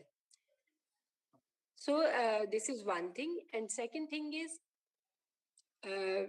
physically, we give them therapies which are effective for muscular dystrophies. Of course, DMD, we cannot do much, but still we can restrict contractures and deformities if the person early intervention हो जाए अगर जल्दी detect हो गया और हम तक पहुंच गया. Because अभी भी जो हम जिस जगह पे lacking है वो ये है कि हमारे देश में awareness की बहुत ज़्यादा कमी है. और भी दुखद बात ये है कि मेडिकल फ्रेटर्निटी में भी बहुत कम अवेयरनेस है. तो जब कोई डाउन ट्रॉडन्स गांव के लोग हम तक किसी तरह पहुंचते हैं, अब यूट्यूब के माध्यम से या वेबसाइट के माध्यम से लोग पहुंचने लगे, तो बोलते हैं कि हमें डॉक्टर ने ये बात भी ठीक से गाइड नहीं करी कि फिजियोथेरेपी इज हेल्पफुल. तो हम उनको खैर पकड़ के हम तो खैर अच्छी तरह से गाइड करके उनको अपने साथ रखते हैं और टाइम टू टाइम बुलाते भी अपने पास. But we again we request the an institution like AIIMS to come forward in spreading awareness in India the way you are doing it. This is wonderful. That कि हर आखिरी इंसान जो हमारे देश में है उस तक ये बात पहुंचे कि what exactly these kind of problems are and how they can be handled. So that वो शुरू में ही डिटेक्ट हो जाए तो काफी हद तक लाइफ जो है वो अच्छी निकल जाती है. क्योंकि हम तक बहुत सारे पेशेंट्स उस वक्त पहुंचते हैं जब डिफॉर्मिटीज हो चुकी होती है, जिनका फिर हम बहुत ही कम उनका कुछ कर पाते हैं. Definitely we work on vital organs की breathing exercises, pranayama and all those things, but physically हम उनको बहुत ज़्यादा रेक्टिफाई नहीं कर सकते. बट इनिशियली अगर कोई आ जाता है अर्ली डिटेक्शन के बाद तो उनको हम काफ़ी अच्छी लाइफ, और LGMDs में और DMD की बात करें भी, दूसरी तो भी कर नहीं रहे, बट DMD में भी ठीक लाइफ स्पैन और जितनी टाइम तक बच्चा जीता है वो एक अच्छी डिग्निफाइड लाइफ लीड करता है. This is our experience. Thank you so much. Thank you so much Sanjana ji. Alpana, आपने स्पीयरहेड किया क्यूरेसर में. Thanks so much, ma'am. And first of all, hello everyone. I'm Alpana Sharma from Cure SMA Foundation of India. And thanks so much, Dr. Shefali ma'am, for inviting us. And you have been very, very supportive in all our programs, the multi-stakeholder engagement meetings that we have been having. So when it comes to role of NGOs in neuromuscular disorder, I would say that NGOs play a very, very crucial role, because when the patients with this disease, especially in case of SMA and SMA type 1 doesn't give us time, they don't have, it's a very fastly deteriorating condition. So when the parents come and they have the fear of losing their child, it's like, we are sitting on the time bomb and any time it can blast. Even with type 2, in past 20 days, we have lost 7 SMA type 1 and type 2. And it's very surprising that out of them, almost 5 were SMA type 2. They were not on ventilator support. They were not critical. They were what you can say, an average SMA child, though it's a progressive disease, but type 2 is slowly progressive. So we have been doing advocacy with the government because there is one treatment that is available now. And parents come with a lot of hope, whenever they join, they have this thing that can my child or can the newly diagnosed child have the treatment as soon as possible? We have 3 different programs running by different pharmaceuticals as a compassionate use program, global managed access program, and Spinraza humanitarian access program. We have more than 850 members registered with us. The number is growing and they're all properly diagnosed with SMA. Our website has a process, a system where only those who have confirmed genetic report get come to us, because there has been many cases where earlier DMD patients were coming to us. Now we are guiding them to the DMD groups because we exclusively deal with SMA, and we have been trying to establish a infrastructure, very robust infrastructure and ecosystem for SMA. And for that, again, like Dr. Shefali Gulati, there has been many compassionate clinicians who have been helping, because in this case, when we counsel the parent, we know that the treatment cost is very, very high. We have an official collaboration with one of the crowdfunding, that is Impact Guru, and they are trying to help raise the funds for the patients, but not everyone is successful. And by the time, there will be some kind of, we are expecting concrete action from the government, it may take time. So till that time, there is multidisciplinary management that can be done for the children. And we have 7 SMA clinics in 7 different cities. These SMA clinics talks about the ways the disease can be managed so that the quality of life of these children can be better. More than that, I think in DMD it also happens. SMA doesn't. In SMA, the cognitive abilities are not affected. These children are very gifted. They're very bright. Many of our children are, in fact, the one who has designed our website, Pratyush Nalam, he is an IIT and working with Microsoft. They do very well, exceedingly well in their chosen field of life. So that's one of the hope that the parents get, and this is what we try to do. We counsel them. We also train them for self-advocacy, because it's a rare disease. In rare disease, everyone needs to do the advocacy. We have the parents themselves who are now city coordinators, state coordinators, giving representations to their respective MLA, MPs, the letters, where we are requesting the government to intervene to give the child their right to have the treatment access and have a better quality of life. So thanks so much, ma'am. That was from me. Thank you, Alpana. Gautam, next question. Next slide. So the next question is, an anguished father of a child who has been recently diagnosed with DMD is worried since the child's mother has been depressed ever since the diagnosis has been disclosed. How else could the diagnosis have been explained to the family? What's the role of support groups in situations like this at the initial shock of diagnosis? Mr. Saurabh, would you like to? Yeah, ma'am. First of all, thank you for inviting me on this platform. And I am Saurabh Singh. I am a founder and director of Rare Diseases India Foundation. This is a patient advocacy group. So this is a very vital, very important question for the parents who has recently his son is diagnosed with DMD or some other rare diseases. It is very painful situation. Whenever parents get to know that his son or his daughter is suffering from some disease, it's a very, very painful situation for them, for the family also, because in case of DMD, the child faces the pain in his knees and he's unable to walk properly, unable to stand properly. When he is sleeping, in sleeping position, he is not able to stand properly. He walks on their ankle. Then the parents goes to the doctor, and doctor does some tests. There are some tests like CPK test and MLPA test. This is for mutation test, ECG test, etc. And when then the parents know that the son is suffering from DMD, and the cost is too high. In that case, when this is unaffordable by the parents, in that case, doctors suggest them to do some occupational therapy, physiotherapy, and stretching, etc. And when they know that there is no drug or the drug is under research, And if the drug is there, if I will talk about the drug of Sarepta and other drug has come in gene therapy, these costs are around 3 crore every year. And this is unaffordable for any patients. So there is no any policy. Previously, there was no any policy. Now there is a policy, national rare disease policy. And under this policy, 50 lakhs rupees is given to the parents, to the patients who are suffering from rare diseases, which is not actually sufficient for the treatment of these diseases. So in that case, overall scenario was the entire family has a mental trauma. In that case, the role of patient advocacy is very great, because they provide the mental support, because they see the similar kind of patients around there, because before that they thought that I'm the only person who is suffering from this disease.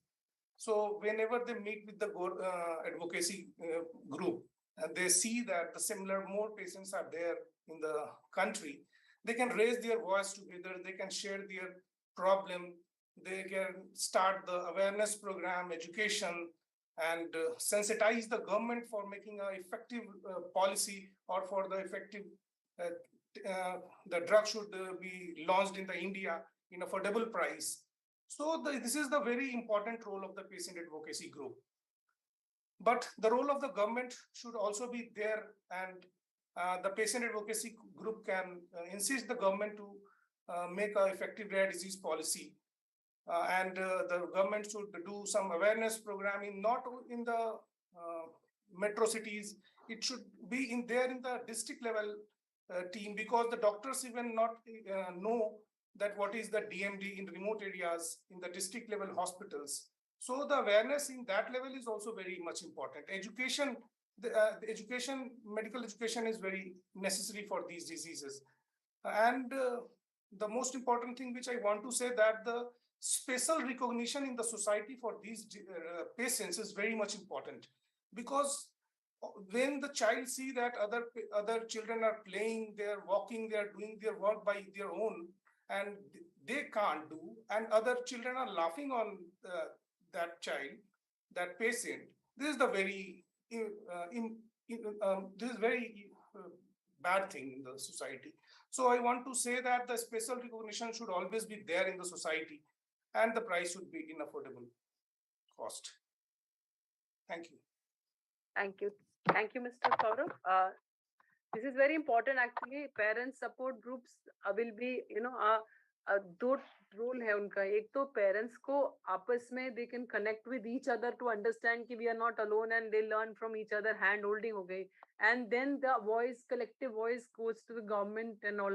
So in both ways they have an important role. आप बिल्कुल सही बोल रहे हैं. Next question please, slide दिखाएंगे. So the next question is there any contribution in DMD SMA research activities by the parent support group? And how can the support groups help a newly diagnosed patient in getting him added to a research registry? So, Mr. Prasanna, I think you have the vast experience in this for many years. Will you be able to guide us? Because you are doing for all rare diseases, you can talk about yourself also. I mean, mostly people know about you globally also. So you are the face of Indian non-governmental organizations globally. Yeah. Thank you, Dr. Shefali Gulati, for having me invited here and giving me this opportunity. I briefly touch upon the role of PAG before I get into the research. Role of PAG is basically to communicate to the newly diagnosed parent that you are not alone, but also to you cannot leave them alone. And especially when it comes to neuromuscular diseases, it is the primary objective of the role patient group that they have to plan a long-term supportive care and other issues which bothering them by the PAG, because government cannot intervene in such things. Basically, long-term supportive care, financial sustainability, mental wellness, maybe end-of-life care for few patients. And the biggest question in today, especially in neuromuscular and when it comes to DMD, the parents are older. And the question what they face, who after me, is a big question. Like parents are getting older, the child or the adult is there and who will take care of him. I think government is, find it very difficult to have such facility, and I think PAG should play an important role here. And then coming to research activity, which is a specific question, we have seen worldwide, if we are all talking about 5% of the, 7,000 rare diseases has an FDA approved drug. If you look at the history, most of them are initiated by a parent support group, where later on the pharmaceutical company has adopted. Because for a commercial, it's not a wise decision. If I'm also a businessman, it may not be viable to start a research on a rare disease. It has to be started by a parent who actually undergoing, so that he finds a treatment, and he has to initiate, and later on it can get support either from the government or a funding agency or a pharmaceutical. I think that is a trend. You can see in DMD itself, 65 process, PWC, many international organizations are investing in this. And also we have seen many single gene and very few patients. It could be 1-2 patients in the country where parent has actually initiated, because nobody can come and help. So we need to help ourselves. And in India also, we have seen, especially in the DMD group, I think 4 or 5 group have pooled the resources and involved in researches. And already one DMD group called DART is successful, has went up to a clinical trial stage.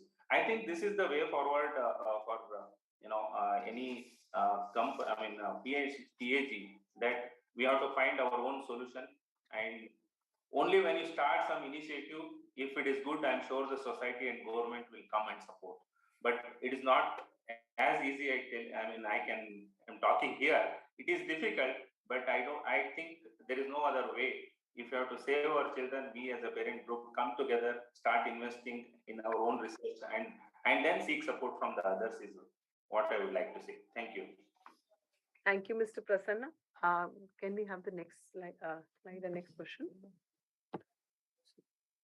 So the next question is, what is the role of government in establishing or strengthening the parent support groups? And I'll address this again to Mr. Prasanna, and I will also ask you the reverse.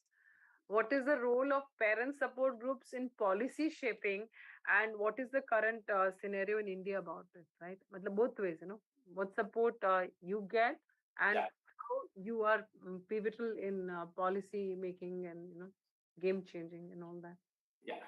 So when it comes to policy, I think the policy word starts from the patient and ends with the patient. And patient is the centric for having a policy, because it is for the patient benefit and parent support group benefit from the government. I just give an example. Driving a policy from a PAG is like a train traveling on a track, where train represents each bogie of each PAG, and the entire train is connected with different diseases, and it has to travel on 2 tracks. One track, individual disease specific priority, the other track represents the whole rare disease.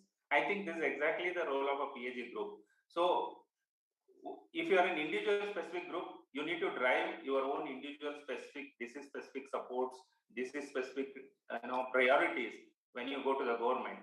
And when you talk about a rare disease, you have to represent the entire rare disease community. I think balancing this act is very, very important. And if you look at the PAGs, they always have to manage the expectations of different stakeholders. It is the first expectation of the disease specific group versus all disease community. What do you behave and how do you influence the government driving what is more important? Then you also have to expectation of the medical fraternity versus the patient and industry, especially when it comes to access to the drug, inclusion criteria. There is always a mismatch. How do we talk about here? How do we influence the policy? Then there are also industry expectations. There are few companies who have already treatment, who wants only treatment to that condition, versus patient expectation where there is no treatment but still we are expecting some government. I think this kind of the role. Then also government willingness. How much is government is likely to extend and how much is willing to extend, versus the entire stakeholder expectation. While we want that every day rare disease to be treated by a government, but government talks about lack of resources. How do we manage this and how do you prioritize this?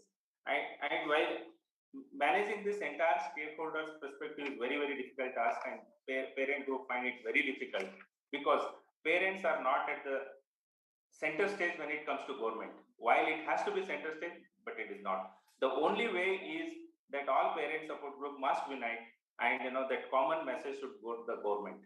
You can, when you go in individually as a parent support group, you can always talk about your individual priorities of the group.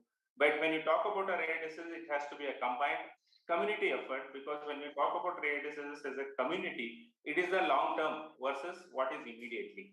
Because, like for example, if an individual specific group says that I need a treatment, then I think they should talk only about that. And if you're talking about rare disease, then you need to talk about the longer facilities. I think otherwise, what happens? Government gets confusion, and this is where an important activity that PAG has to play a role of judiciary. Then coming, the PAGs also get influenced by many times the industry and global companies, global PAGs, and everyone tries to copy and paste what has happened worldwide. You need to understand India is a slightly different country. Challenges are different. I think we need to focus what is locally possible, what is can be expected from the government, and what need to be focused both in the short term and long term. I think this is where PAG has an important role in policy shaping, but unfortunately that is not happening. And what is fortunate part is with the new policy NPRD 20 and recently new notification about 50 lakhs is definitely a welcome move for one section of the society. Although this policy doesn't talk about the entire thing, but some of the demand which we talked is, it should be applicable to all diseases. I think that is meant, and it should be included for all economic background. I think these two things are meant. So if you look at the long journey of 10 years in India, the advocacy journey, we have just crossed one hurdle where there is one-time treatment. But when we talk about the other conditions where you require lifelong treatment, still we need to make an effort. And this is where the sustainability, the patience of a patient support group is very, very important. And what role government can do is definitely they need to respect and give an equal opportunity to participate in the policy making, which I feel is not happening to the full extent by the government. It is being influenced by certain segment of the stakeholders. I think if that changes, and definitely a good partnership, government partnership with PAG can lead a better way, better life for all the stakeholders is what I feel. Thank you. Thank you, Mr. Prasanna. Next question, please. So the next question is, what are the well-established support groups for DMD and SMA globally and in India, and what are their current status and their activities?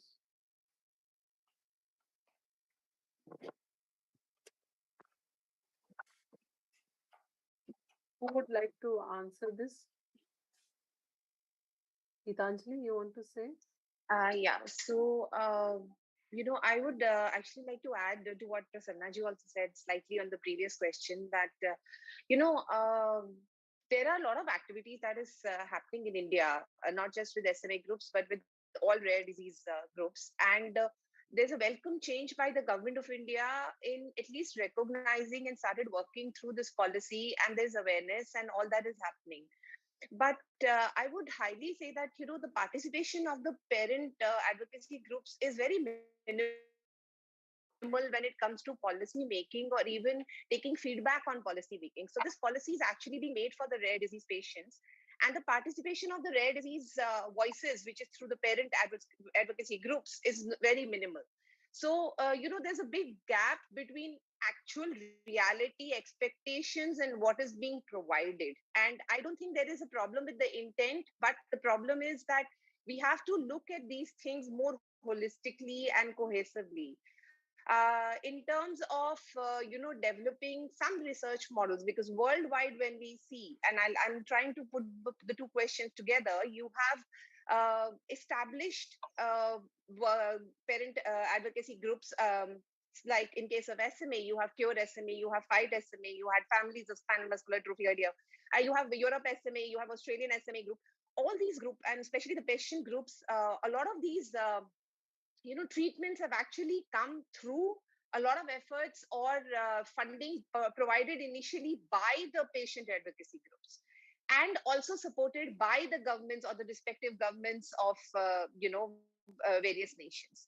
Now, to do that, there has to be a more, togetherness, a cohesive effort by all multidisciplinary stakeholders in our country as well. So, when we're talking about a policy making, we need to look at, in terms of there's a certain amount of money that needs to be put on research of rare diseases, so that there is a possibility of some sort of affordable research for every or treatment coming out of India. At least that work needs to be start. And there are certain groups who have invested in it, and they are at clinical trial levels, and they need support.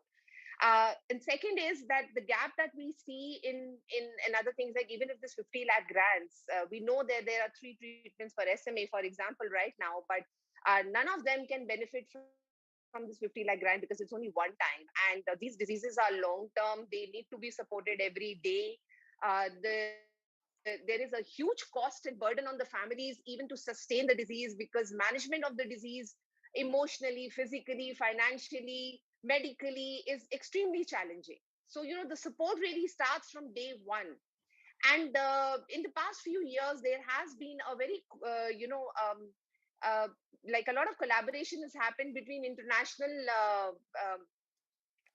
SMA or even other rare disease PAG groups and Indian PAG groups, wherein we've managed to collectively voice the concerns and take the challenges for everyone, for the medical fraternity, for the patients, for the patient groups, and try to find out ways of getting clinical trials to India or getting compassionate programs to India through collaborations, through, for example, even for we attended one program with Global Genes, who's a partner with you right now. And over there, we met, all the pharma companies from internationally, and we were able to convince them to bring a lot of these compassionate programs for India, where India was not at the radar earlier. And it made possible, at least the conversation started from there.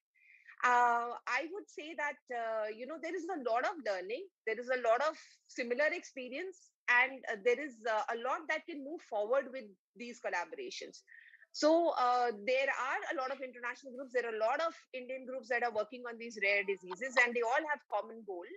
But of course, there's a lot of learning that the Indian groups can have from the international parent groups, especially in terms of research funding and finding cures and treatments, and moving forward in that direction. Thank you, Gitanjali. Next, please.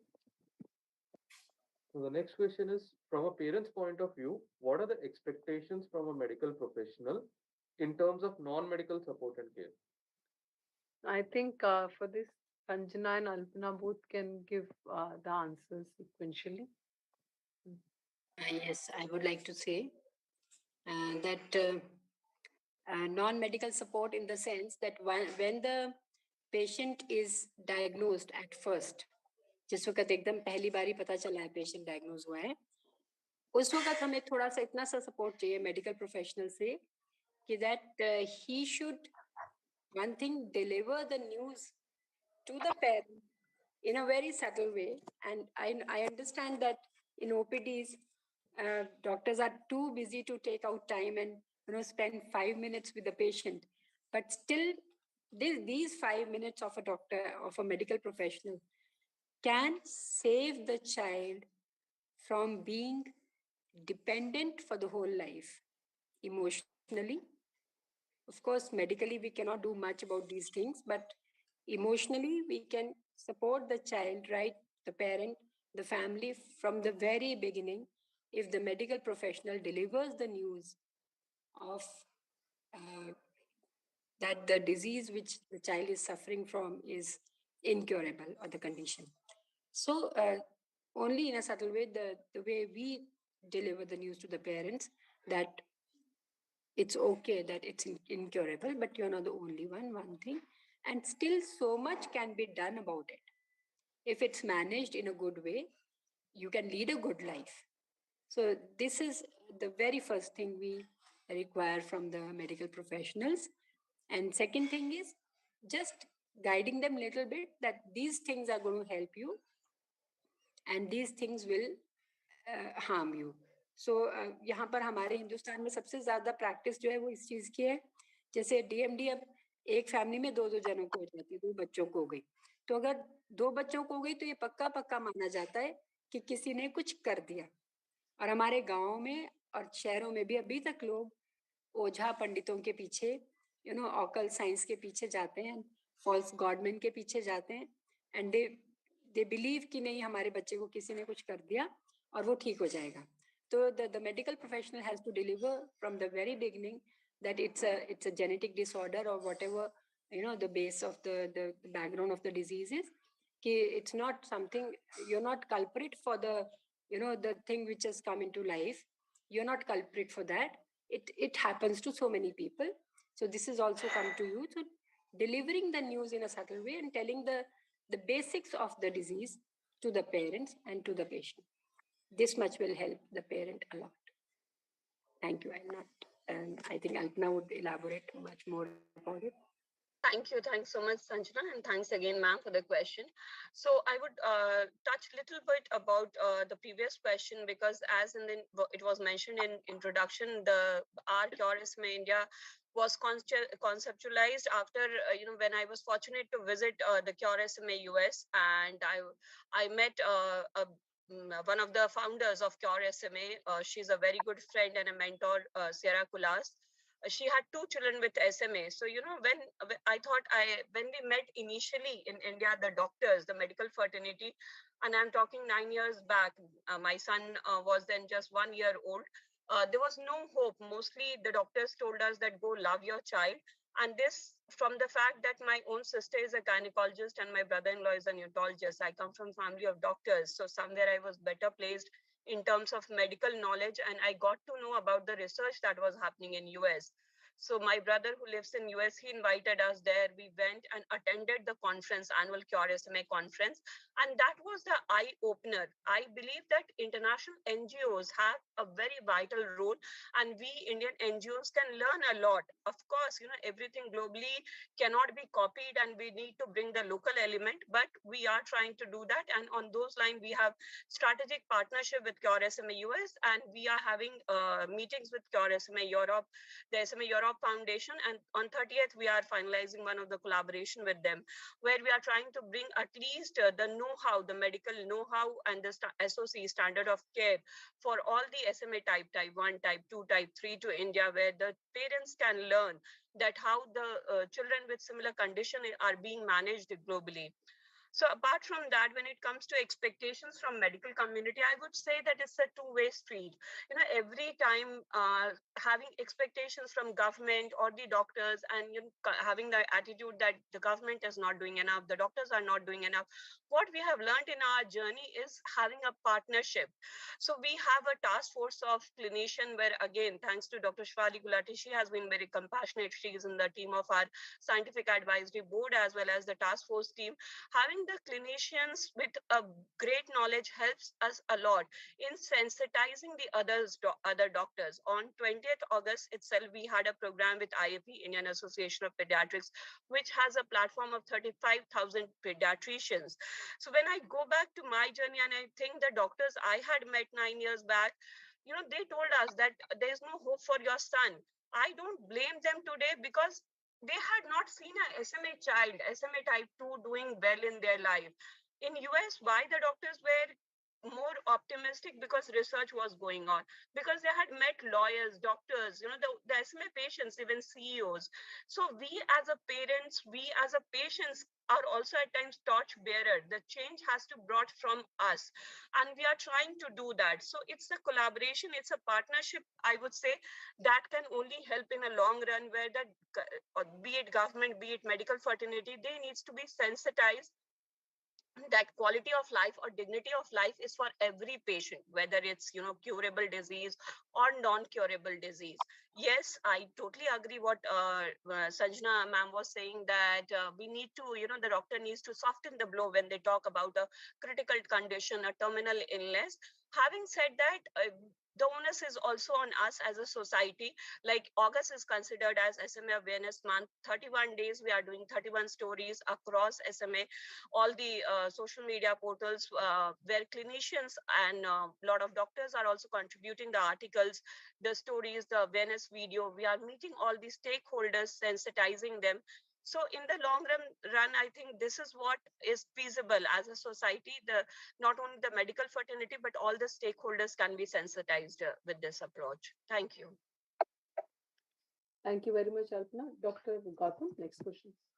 So the next question is, what is the feasibility of having family and home as key elements in communal care of a child with DMD and SMA?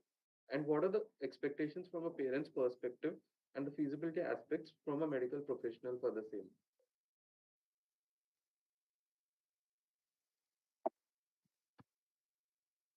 Mr. Saurabh and Mr. Prasanna.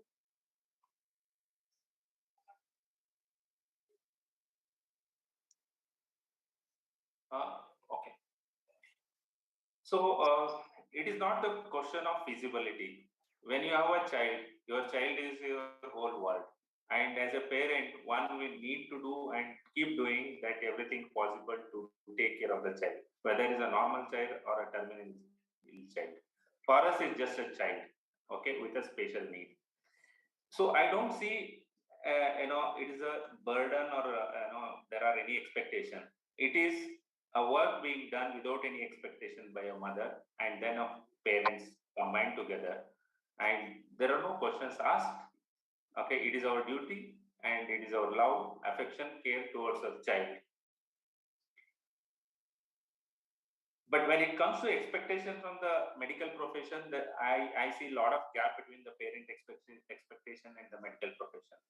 Sometimes the medical profession feels that medically it is not advisable to continue a child at home care for whatever reasons, but parents, cannot accept that. I think there is where maximum gap between the expectation of a parent and a medical professional comes into picture. I think managing this expectation and the gap is very, very important for a parent, because the continued support and care from a medical profession is what decides the width of a gap. Okay. Sometimes the medical professional feel that okay, there's no point in supporting such children. Why should I support this family? Because I can spend the same time for another child. Versus the parents feel that okay, there is one particular medical profession who has taken care of my child for X number of years, and it becomes the medical profession duty. So I think this is one managing is important. Second one is, in current scenario in a country like India, how can a medical profession support a child who is at home? Because they always expect the child to come to the hospital, even if it's a small thing or a big thing. While we can understand major, we can take to the hospital, there is a need to give online support or virtual support to the such parents who manages terminally ill patient at home.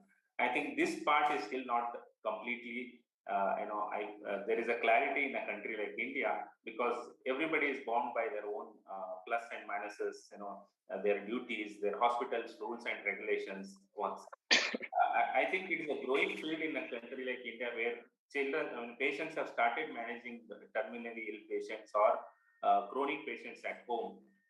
There is a need to devise certain mechanism how a medical professional can support such families and children at home on a long-term care, at least on the minor issue. Thank you.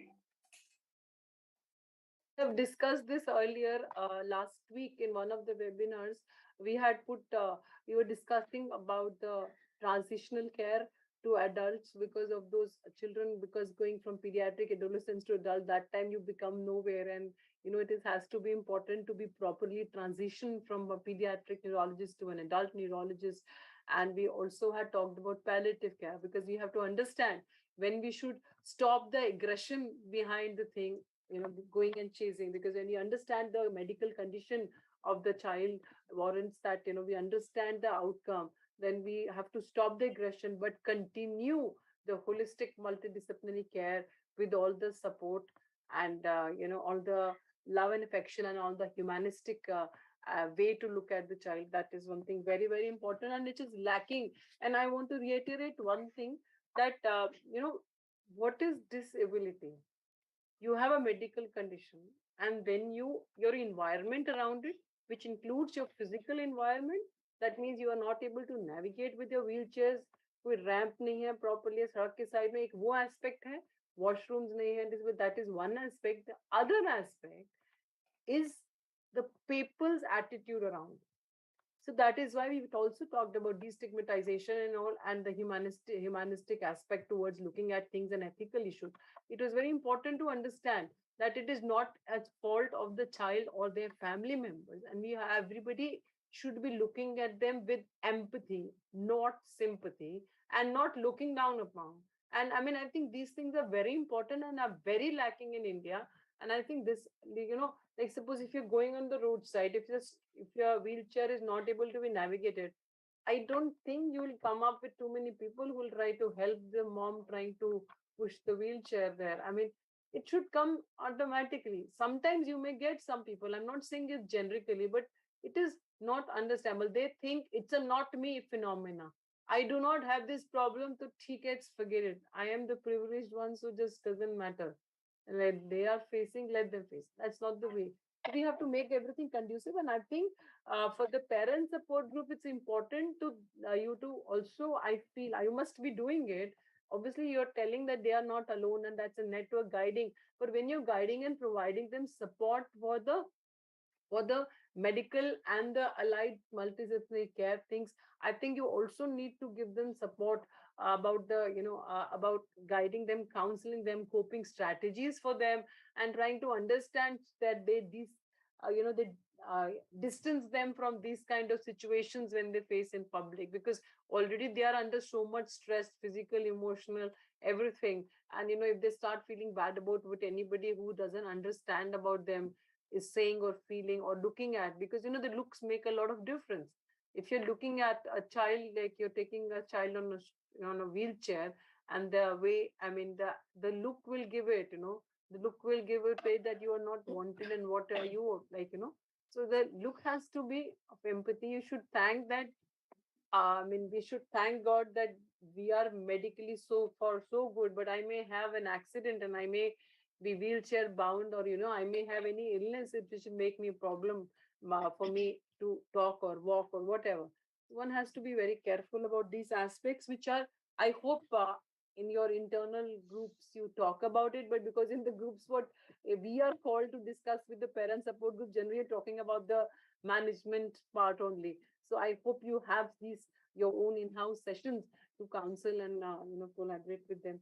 Yes, just to add, ma'am, very, very important point, and I believe because these children or these patients are cognitively very bright. What happens, I would say, in certain diseases where their intellectual disability is there, the families might get affected, the patient, they themselves don't. But in our case, in neuromuscular disorder, the cognition is very, very bright. These children, at times, they are much more sharper, and they pick up the vibes and understand all the stigmatization much better than the family. And they are the one who are the facing, it's not the family. They are the adults. Tomorrow they'll go out and work as well.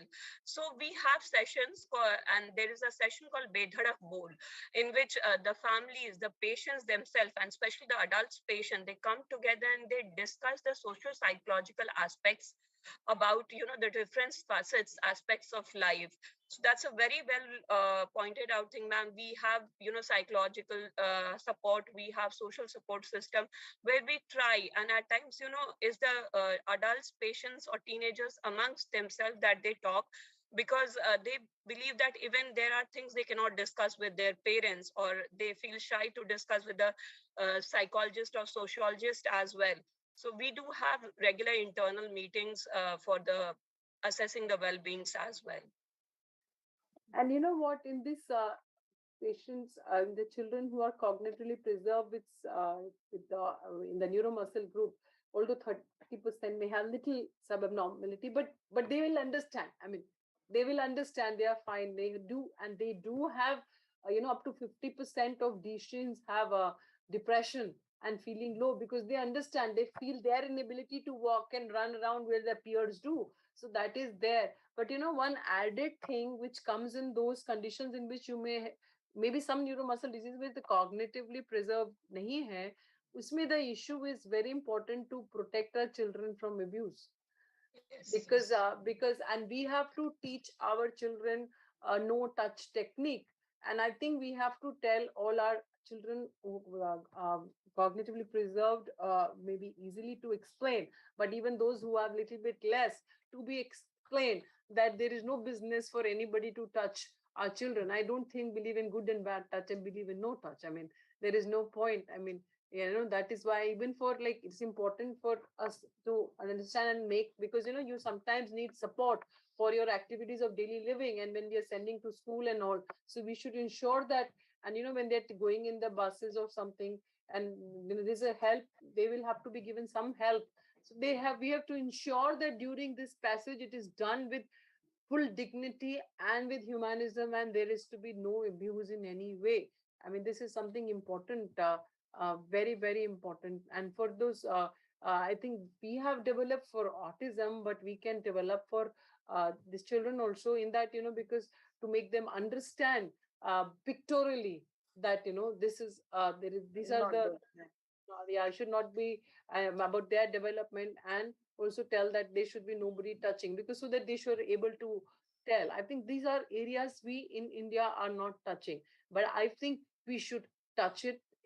This area has to be spoken about, and our children have to be made to understand about it, because you never know. Although they are cognitively preserved, God. Absolutely true, ma'am. In fact, in Mumbai, there is one case. The physical therapist from the center has been arrested, and it opened like can of worms. One patient who was cognitively better than other, because in this center, every type of children go.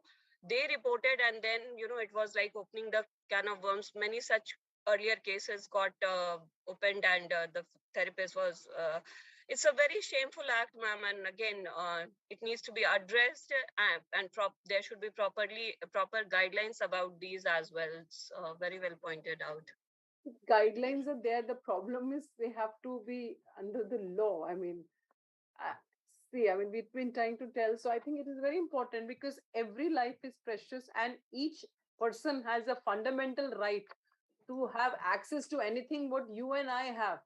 And actually we have to talk about not equality but equity, because we we are luckily right now moving our hands and feet and coordinating well. They are not able to do that because of some physical medical deficit, right? So they need more support, so they have to be brought to a level of this the person who is walking, running. So you need equity, means you may need to be giving more support from the surrounding and the system, so as to reach at the same level. I think Mr. Prasanna want to say something, right? No, that's all, madam. I mean, you rightly touched upon, the sensitivity, stigmatization, the touch, and other things. I think they are very, very important. And most importantly, it's the parent's job and duty to educate the child in every aspect of life, whether when going to the school or going to the public places, or during the therapy. And also the continuous dialogue between a mother and a child, a parent and a child is, I think, what makes the difference. The stigma also. Initially, yes, the children might feel that it's slightly different and shy of going outside or thinking. But I think we need to overcome, and it's our internal challenge that parents, how they deal with a child and how do you navigate and moderate them, in the public places, saying that you are not different and your life is different from others. And it's ultimately is your life and my way, my life kind of attitude, which I think can change. I mean, this also out of my experiences, is what I can say. But I feel that I don't know. I am feeling as an outsider, but I feel I think all parent support groups I should take on this responsibility to empower the the parents with the coping skills. Because I think wo reh jata hai. And you know what, the parents also feel that nay, it's my child, I'm going to do. But the parent is a human being, na? He's not a robot. He's also going to get burnt out. So I think we have to provide some way and some like respite stay. In the West also you have some respite centers where where you can leave your child for a day, that kind of thing. So in case parent support group can develop a if you have a particular place or something, if you don't have also, we can provide exchanges.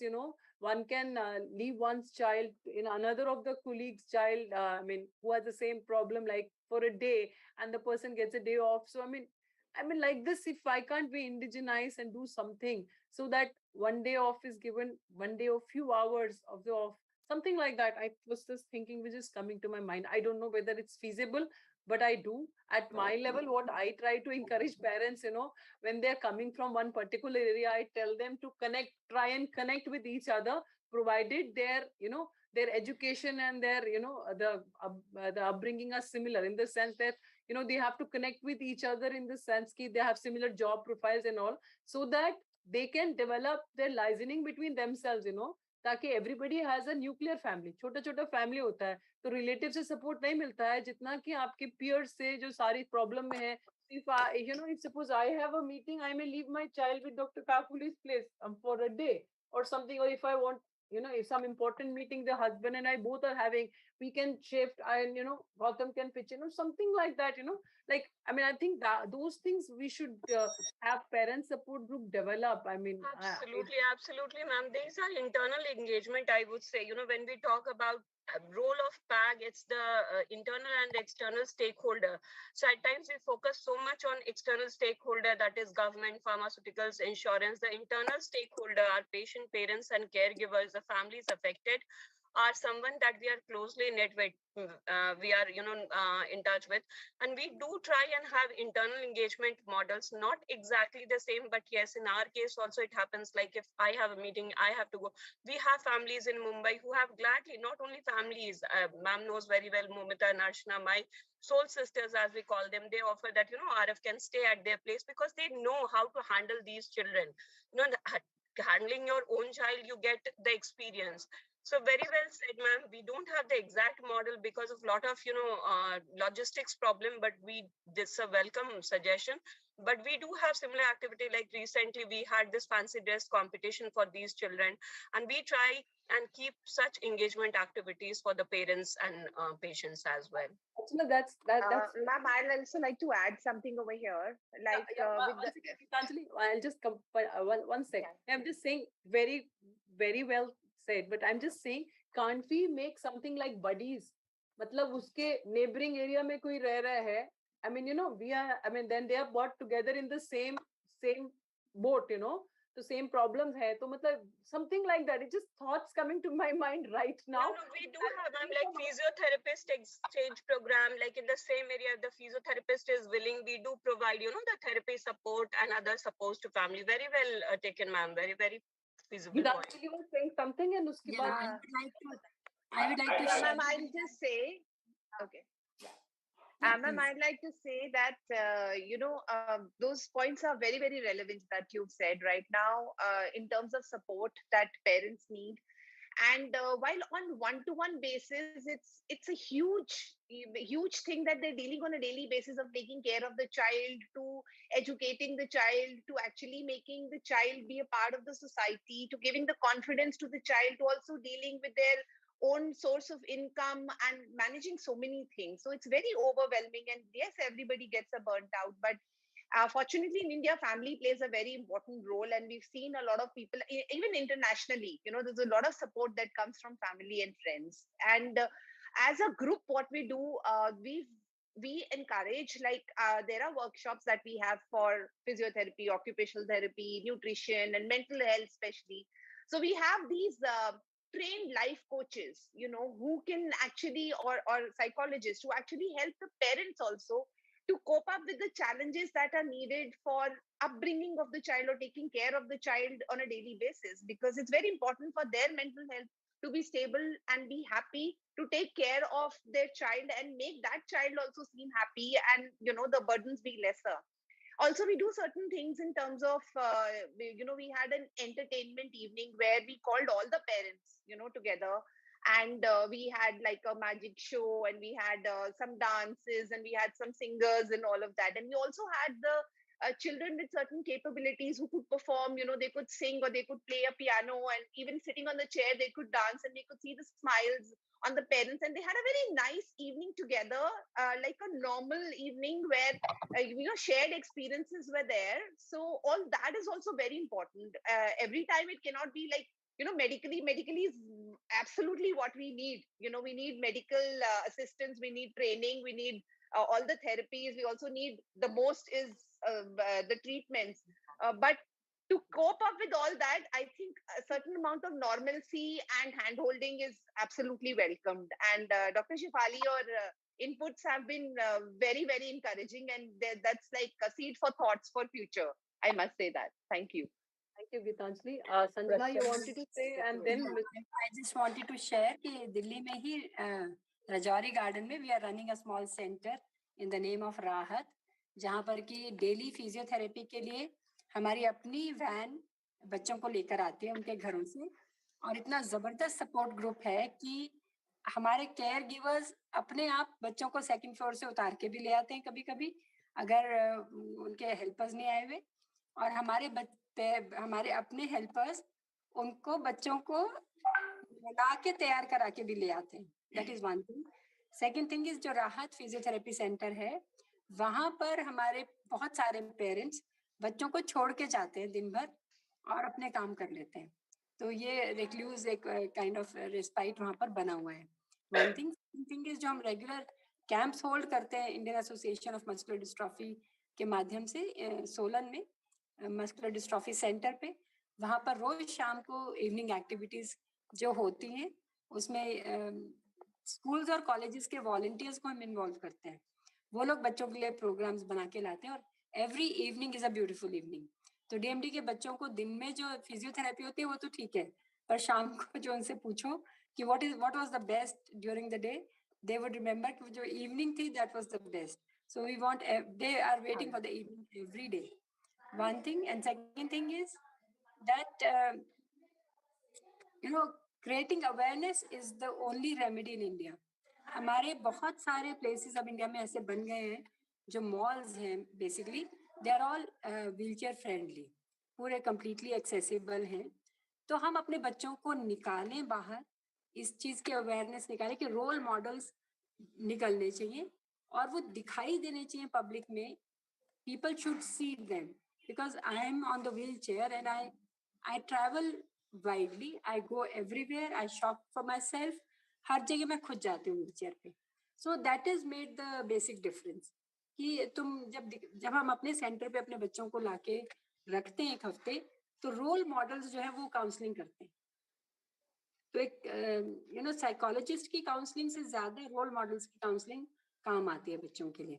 तो जो भी लोग, I would request कि अपनी ही parents के जो बच्चे एकदम they are fit psychologically, they are not depressed, उनको जरूर every evening they should go out in the parks and they should meet other people so that the general society also comes to know about them, and other people who are suffering, having the same problem, they will also come to know about them. So this is the basic remedy. Thank you. Mr. Prasanna? Yeah, I would like to mention, you talked about respite care. Actually, in Bangalore, there is a trust called Tamar, who is an occupational therapist international. And from last 4-5 years, they are running this respite care, where they have a pool of patients and they leave their child for morning till evening or few hours while going to the social engagement or a movie and other thing, which is successfully was happening, but unfortunately COVID has stopped. And also we have parents in Bangalore, especially in LSD, since that is the initial group of patients started. In fact, we leave our children in different places, and not that we take them. Suppose if one parent is going for a picnic for 1 or 2 days long journey, they also carry the other children and parents, together. I think these are all happening, but in India, due to the, as Alpna mentioned, the logistic challenges which prevents most of these things. These are the regular activities which are there in every parent's mind and want to do, but unfortunately, because of the financial capabilities, the time availability, and the logistic challenges makes nightmare. And also, we do not have sometimes many patients in one single town or in a single area to do this activity. I think going forward, when the patient group support increase their activities, more number of patients come and join.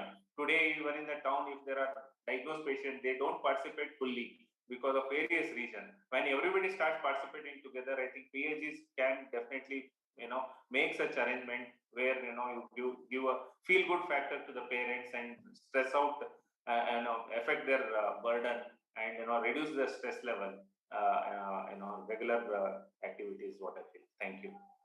Thank you, Mr. Prasanna. Actually, we need not necessarily have two families of the same medical illness. It's a special needs situation. They can be similar who can be buddied, like in the made the buddy. Because see, Respite Center is a center we'll have to get with funds and resources. That is desirable. I'm just saying, till something like that happens, can we not have something like buddy? There was one last question, Dr. Gautam, because we are running short of time. Dr. Gautam, can you have this? So the last question is, a teen with DMD has recently joined a few online groups on social media to share the concerns with similar peer groups. But the father of the teen is concerned as the contents may not always be positive and may adversely affect the mental state of the child. So how do we direct an adolescent child with SMA or DMD towards a healthy participation in support groups online? It's open. Anybody can answer. The child should So, take, yeah. Mr. Saurabh? Yeah. yes, sir. Yeah, sorry, I was little away for some time. No, in this question, the child should be taken to those patients, those children who are doing well in these diseases, in this rare disease. Means the motivation factor can work in this case, because if the person will meet to the motivated guy, the motivated person, then the patient will be motivated definitely. So in that case, the father should take the child to the person who is taking the medicine, getting the medicine, and he's doing well. Then only the child will be motivated, and he can think that I will also do like that guy. So the motivational factors is very important. Thank you. Somebody else was saying something? Yeah. Yeah, I was okay. Okay, Prasanna go ji. ahead, Ankita. No, it's okay. आप बोलिए पहले. Yeah, this online and social media nowadays is both a good and bad. Even for a normal child, every parent deals with such issue. Should you allow them on online? Especially online classes have increased the tendency of every child to spend more time on the online. And especially when it comes to this patient support group, these people learn and understand both good and bad across the globe.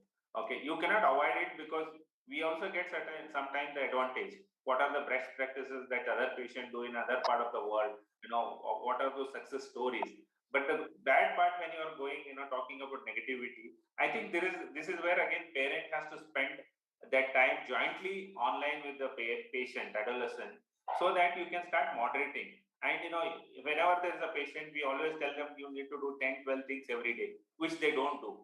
I think you need to start attributing, look, only because if you don't do this, this is what you do. I think over a period of time, the child and the understands, okay, if I do all these things, whatever advised by the doctor and my parents, I'll not get into this stage. I think we need to bring the child from that stage, saying that okay, something is going bad only if I don't do X, Y, Z. While it is not so easy, it also depends upon the child and how willing are they to listen to the parents. And it's a long-term bonding which makes the difference is what I feel. Overnight, you cannot go and change and affect a child who understands negativity. I think it's a continuous program, continuous engagement of the family members with the child, and there has to be a scope for open discussion among the family. But problem is sometimes parents also loses their positivity and then says everybody starts crying. I think there is an equal responsibility of the parent and the child when you're exposed to online and especially negativity. It can happen even the offline also within our own WhatsApp group. Every day morning, some mother says, today my child has XYZ. I think these are all the regular part and you cannot avoid them. I think continuously monitoring, maintaining them, interaction, open discussion in the house and at every level makes the difference. Sometimes you may have to come back to the doctor saying that this is what happened to that other child, what happens to my child. I think that kind of a discussion, adolescent over a period of time, convert them to more positivity. And when you have more negativity news, you also have to show more positive news.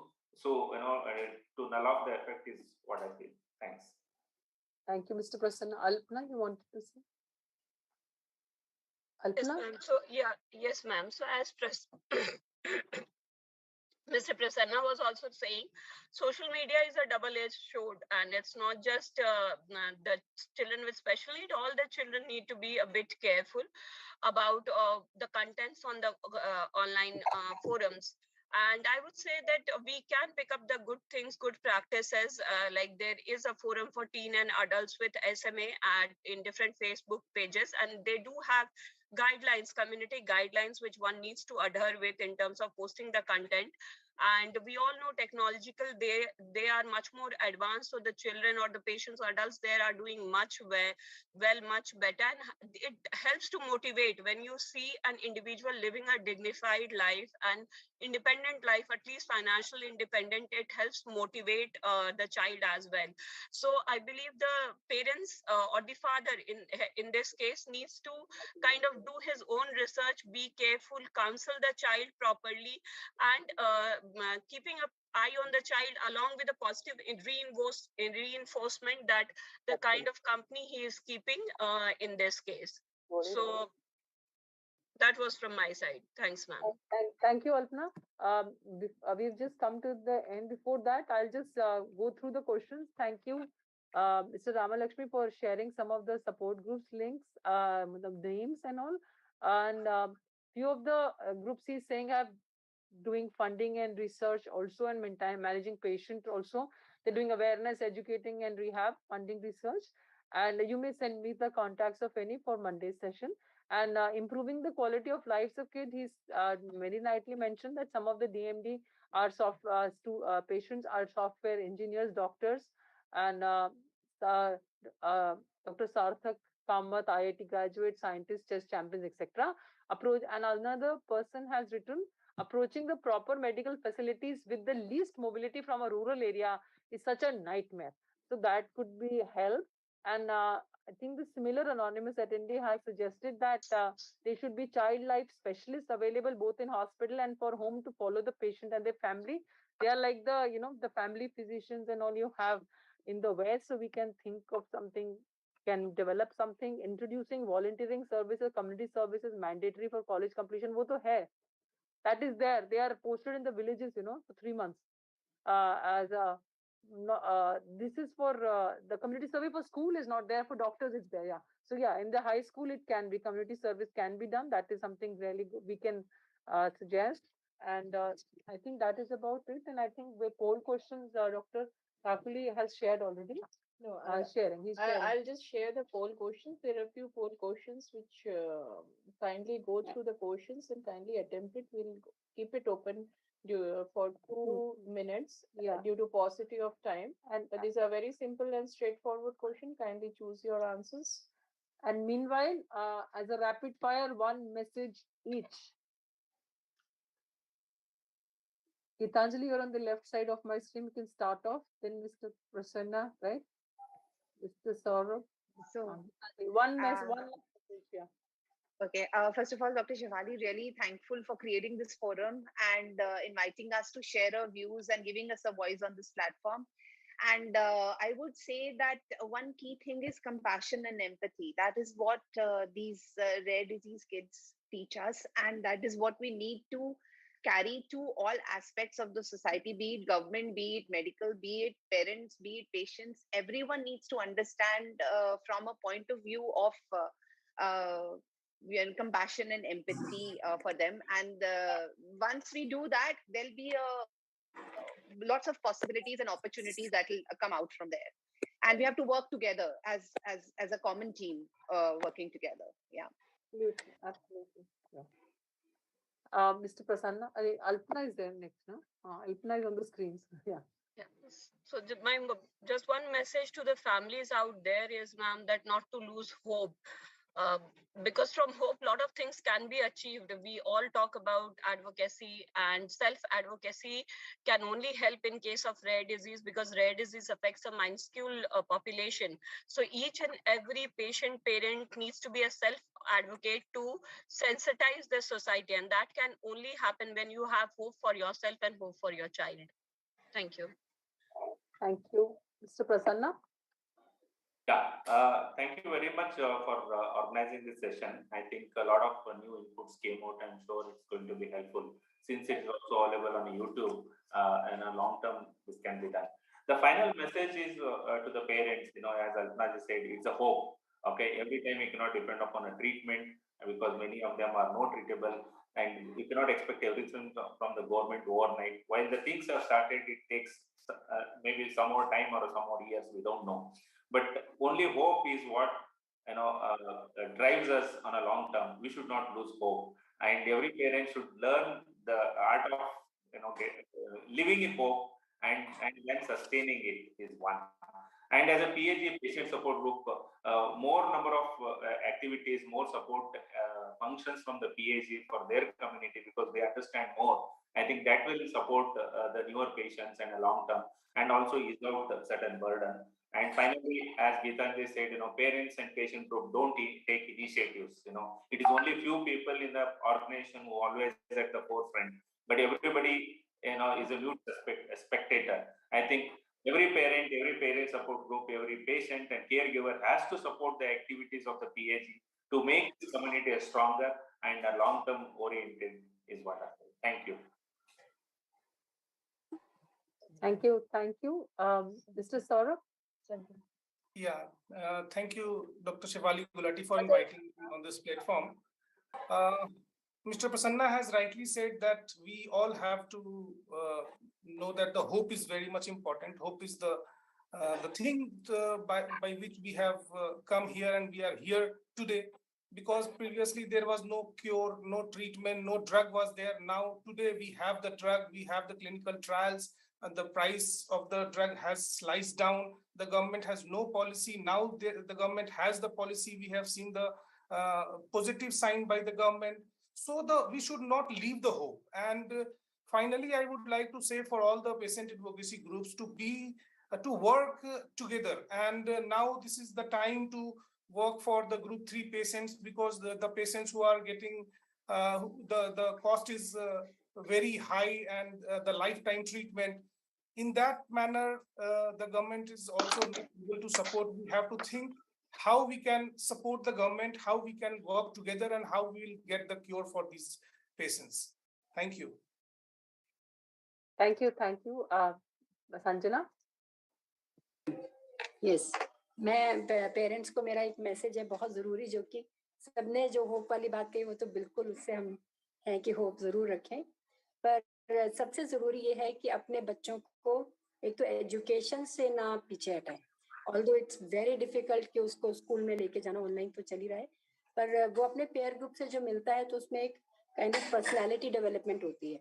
अगर उसको घर में ही रखेंगे, पढ़ाई छुड़वा देंगे because of physical difficulty, तो वो ना करें. तो पढ़ाई जैसे तैसे करके, इंटेलेक्चुअली डोंट एक्सपेक्ट कि वो फर्स्ट ही आए क्लास में या बहुत अच्छा करे, बट कुछ भी कर रहा है, even if he is going to the school and coming back not doing anything, वो भी अपने आप में एक बहुत ज़रूरी चीज़ है. दूसरी चीज़ ये है कि आप उसको ज़रूर किसी भी तरह करके, बहुत मुश्किल मैं समझती हूँ इस चीज़ को, घर से बाहर एक बारी शाम के टाइम, दिन में एक बारी नहीं तो एक वीक में एक बारी ज़रूर लेके जाएं. घर के अंदर ही कन्फाइन ना रखें. दूसरी चीज़. तीसरी चीज़ ये है कि अपने लेवल पे गवर्नमेंट तक जब तक ये चीज़ें जाएंगी या जो चीज़ें होंगी वो होती रहेंगी, पर अपने लेवल पे जो जितनी अवेयरनेस क्रिएट कर सके इस प्रॉब्लम की, अपनी फैमिली से, अपने घरों में इस चीज़ को ना छुपाएं, सबको ज़रूर बताएं कि ये प्रॉब्लम इस तरह से है और हमको है, और अपने लेवल पे जितने अवेयरनेस क्रिएट कर सकते हैं वो करनी शुरू करें. Thank you so much, Dr. Shefali, for inviting us for the session. Thanks. I thank everybody for having participated, and these are available on the YouTube, and they will be put on the AIIMS website, our pediatric neurology website, and Global Genes website. Thank you very much. Or abhi, so we have just reached middle part, 10 webinars completed, 10 more to go, and lots and lots of more discussions. And if anybody you feel कि किसी को participate करना है, if you feel, they can write to us and we can incorporate them. Thank you very much. Grateful to you. Thank you. Thank you. Thanks so much, ma'am, for the opportunity. Thanks, everyone. Thank you. Have a good day. Over to Dr. Thakur for housekeeping announcements and all. Thank you all the panelists and the participants for joining these sessions. We have more to come, more 10 sessions to come till September 3rd. Kindly be with us and gain whatever we can, and we are trying to impart as much as we can to help the DMD and SMA patients. And today it was a very important discussions where definitely few initiatives are already taken, few needs to be taken, and that is all. I think we look forward. Hope is the best for the children with SMA, DMD, and all special needs children. Thank you all. Thank you.